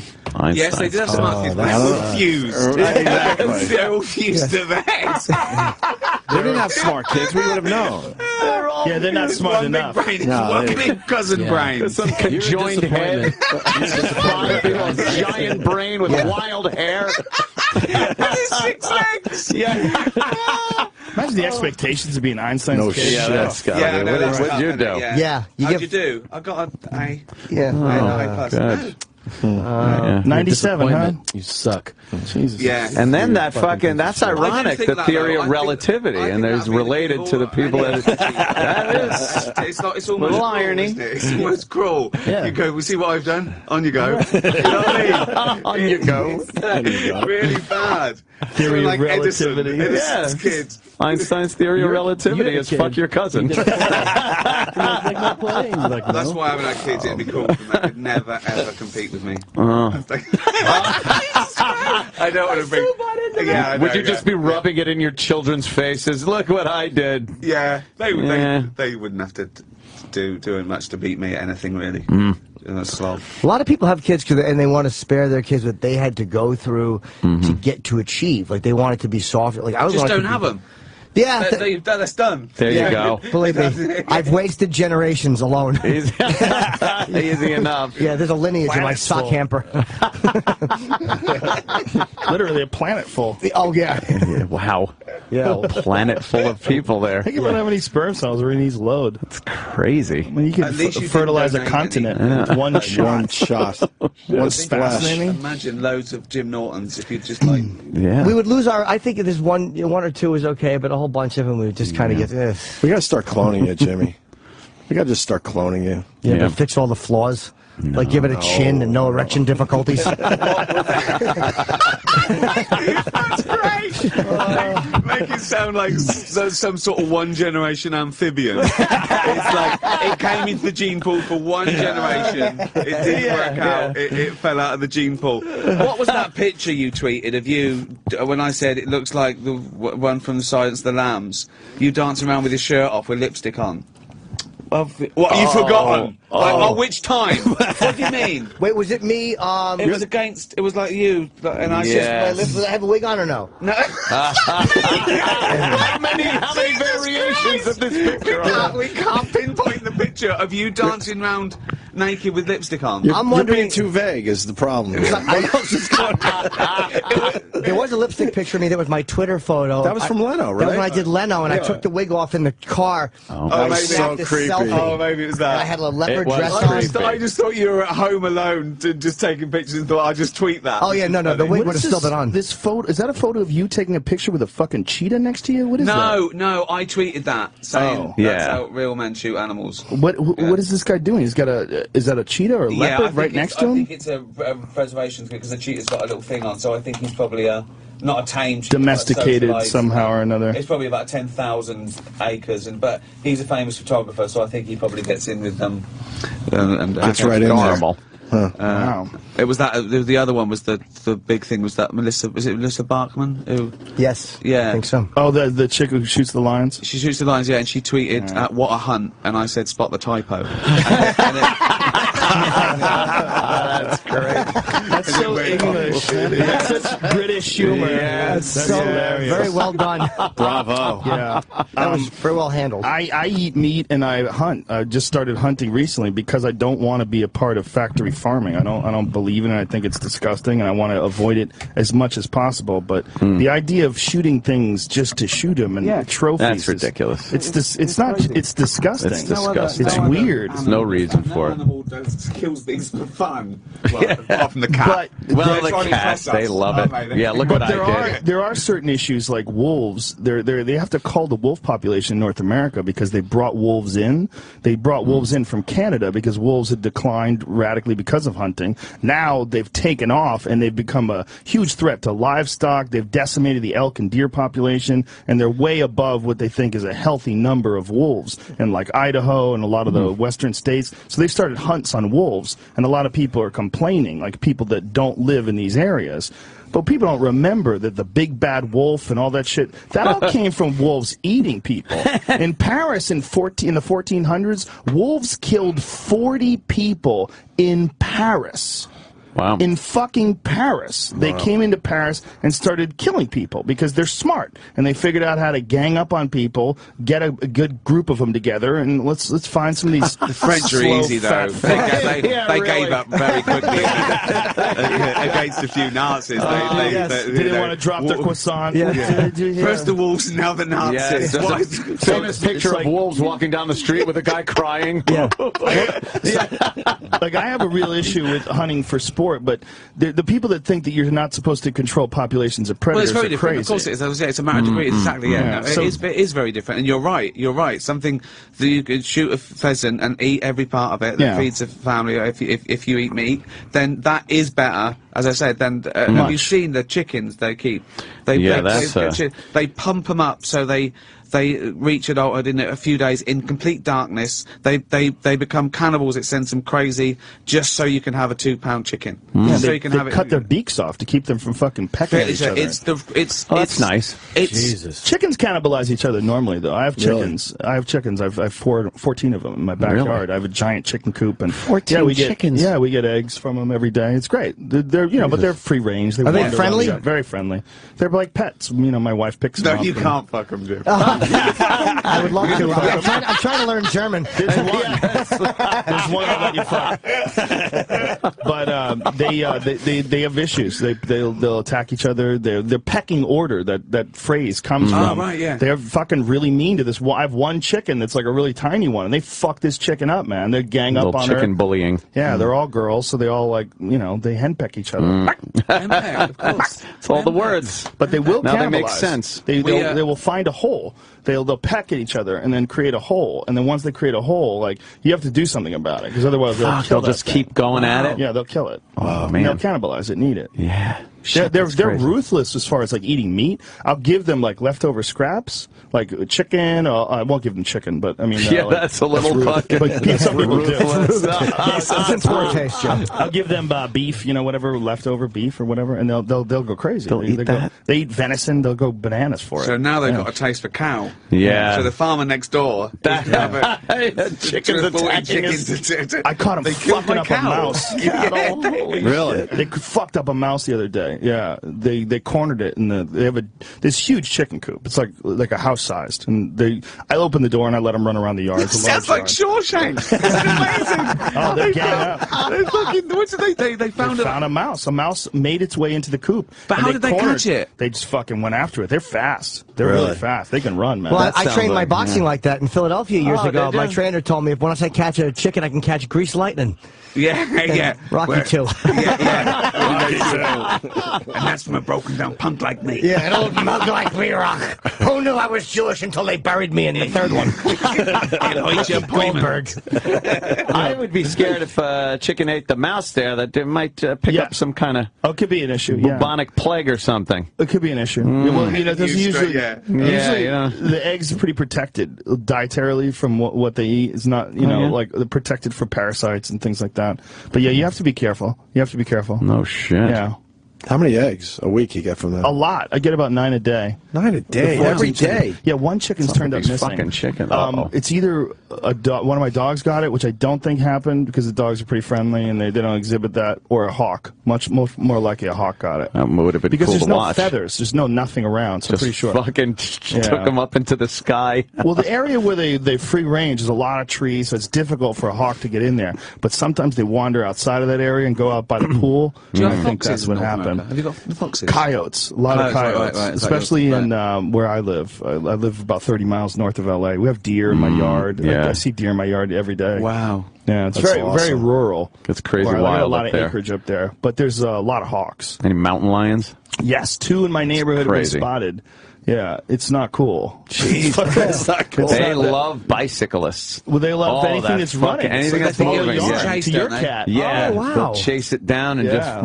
They can't help it. It's a ball of yarn to them. Yeah, they love it. Ball of yarn. Well, Samuel Jackson tweeted a picture recently of Mulholland Drive of a fucking mountain lion on Sunday afternoon killing a deer on Mulholland Drive. It looked huge. It looked amazing. bigger than it looked like a real lion. It was huge. Big cats, man. They get to be $150. I've seen 2 of them. I've seen one in Colorado and one in Santa Barbara. They were smaller cats. They were both about like 70 pounds. That's what I thought they were. I thought they were like they're pumas, aren't they? They're basically mountain lions. The biggest ones get to be about $150. I mean, they can get to 200 pounds. The record. Yeah, this one looked massive. It had this deer. It was mounting on this deer and it's biting its neck. It's pretty fucked. Fuck. And right on Mulholland. That happens all the time. So powerful, those things. You see the photos of the one that they found that lives in that park right above the Hollywood sign, like right above L.A.? Big fucking cat. They got all these camera trap photos of this giant cat that lives right up there, right in this park where everybody fucking jogs. It's a giant predator. Amazing, yeah. Just hanging out. Waiting. Killing deers, coyotes, whatever it gets hold of. I eat tourists. All They're so slow and stupid. They always stop right there for the best picture. They look at this little thing in their hand and they ignore their ignore their surroundings. It's amazing. It's so easy. Coyotes you see coyotes running down the street in L.A. All the time. I've seen them with dogs in their mouths. Just You've seen a coyote with a dog in its mouth? Fountain. In Hollywood, at like midnight, just jogging down the street with a dog in its mouth. And I've had them like late at night, heard this crazy, like, it sounds like a bark, but it's so much higher pitched. And I saw that a pack of them had come out. Because there's they lure dogs away, don't they? They what? They lure dogs away. They lure dogs away. Man. Yeah, one blows them away, the dog goes to plays with it, and then the pack get them. It's crazy. They come out in packs, and like at first you're like, what is that shrieking, high pitched? Because it doesn't sound like a familiar dog bark. It's not, and I went out and they had gathered around. There was a big dog that was through a screen gate. And they had found this apartment, and they were just like 6 of them working like a team. Yeah, the dog would win against one, but they take it away, don't they? One lures it away, and the rest. Then they get because they get dogs that could kill them. A big dog would kill a coyote, right? But not Not 6 or 7 of them. Exactly, yeah. It's like a young officer and a gentleman. Do you remember when he went over there and he was playing with the Filipino kid and they took him outside and all of a sudden, hey, big spender, give us your money. That's right. It's exactly like that. Exactly. I've told this story on my podcast. Stop, don't go. I've seen this in a movie. There's a guy who works at the pet store near me that also works for a veterinarian's office, and they brought in this big pit bull, 120-pound pit bull, and had cuts all over its body. The owner had no idea what happened, and somehow or another got out of the yard and something attacked it. They went back to the yard. They stitched this thing up, 1,000 stitches all over the dog's body. Go back to the yard, follow the trail of blood from the dog's house to up into the woods, where they find 9 dead coyotes. Wow. This pit bull got lured into this trap and just a good fight. fucked them all up. He said it looked like Saving Private Ryan, just guts and limbs torn apart. And you know, pit bulls are a very extraordinary dog. It's very a big dog too. Right? Yeah, the biting power is ridiculous, isn't it? 120-pound pit bull's a fucking lion. I mean, that's an enormous dog. Yeah. And they fucked up. They lured the wrong one in. Man, and just killed them all. I went walking with wolves a while ago for my birthday, and before we met them, they were saying things. Don't have shoelaces undone. Don't always have a fist. Right, don't put your hand out. Don't have fake fur, nothing like that. Right, don't eat just before. Don't eat anything. Just Real before. Wolves or like real wolves? Yeah. Pets? No. Wild. Okay, they keep them in this big thing in Reading, right? They're socialised, so they have an owner, right? But they have their instincts. They breed them. They're wolves in the wild, but in an area, okay. But you can meet them, okay. And so I'd heard all this. Their biting power is 5 times a pit bull. Their biting power. He was telling me, he said that he had the guy who fed them this that doesn't seem right. It's crazy. And we went out there. I know they're big. And so he comes out, the alpha male. It's called Turak. And I'd heard all this stuff. And he came up to me, and I was standing there. He put his paws on my shoulder and started licking my face, and I was going, "Oh God, what do I do?" And they're going, "He likes you. He likes the beard. He likes the beard." I was going, "Oh God, oh God, oh God!" And he just cut down, right? And then we had to approach them, and they went in first, right? And they liked having their underbelly. Yeah. So he said, "Don't touch their back. Don't touch their head. Straight their underbelly." It's because you're submissive then. That means you're underneath them. So many rules. Yeah. See, I would have thought that made them submissive by showing you their belly. No. Because you're underneath. They're feeding it on their belly, so they've won. Okay. So they're feeding on their belly. And then the 2 females came out. There was an alpha female in his tribe, one, and she just kept fucking screwing up this other female. I was going, oh my God, it's okay, it's normal. They bite to their potential, which means that they'll bite just to win, and they won't bite anymore. They won't draw blood. Wow. It's just a game. And he said that when they're puppies, we let them bite us, but we scream before it hurts. So they think that's their thing. So then when they bite us, they think they've won, but it's not hurting you. Wow. It's amazing. The he wolf said, don't psychology. he said, we're going to go past a different pack now. Don't stand between the 2, because they'll bite you. It's called transferred aggression. Right? So we had to stand on the other side, and they went at each other. These were on chains, and the other one, and they were, I've never seen anything like it. It was like something from a horror film. And these big chains. But they're sort of like, they're not tame, but they're socialised. They're and used they can to people. control them. See, I would never want to go walking with any animal where they're like, okay, look, make sure you keep your fingers into a fist. That is a scary proposition. I was nervous all the time because I think things can go wrong. They could suddenly get their hands up. And then all of a sudden you're foot, just laying there going, oh no, but I'm Ricky Gervais. But it's don't rip my throat out. Here's the bite stats. A wolf can bite at 1,500 pounds of pressure per square inch, which is strong enough to snap an elk's leg in half.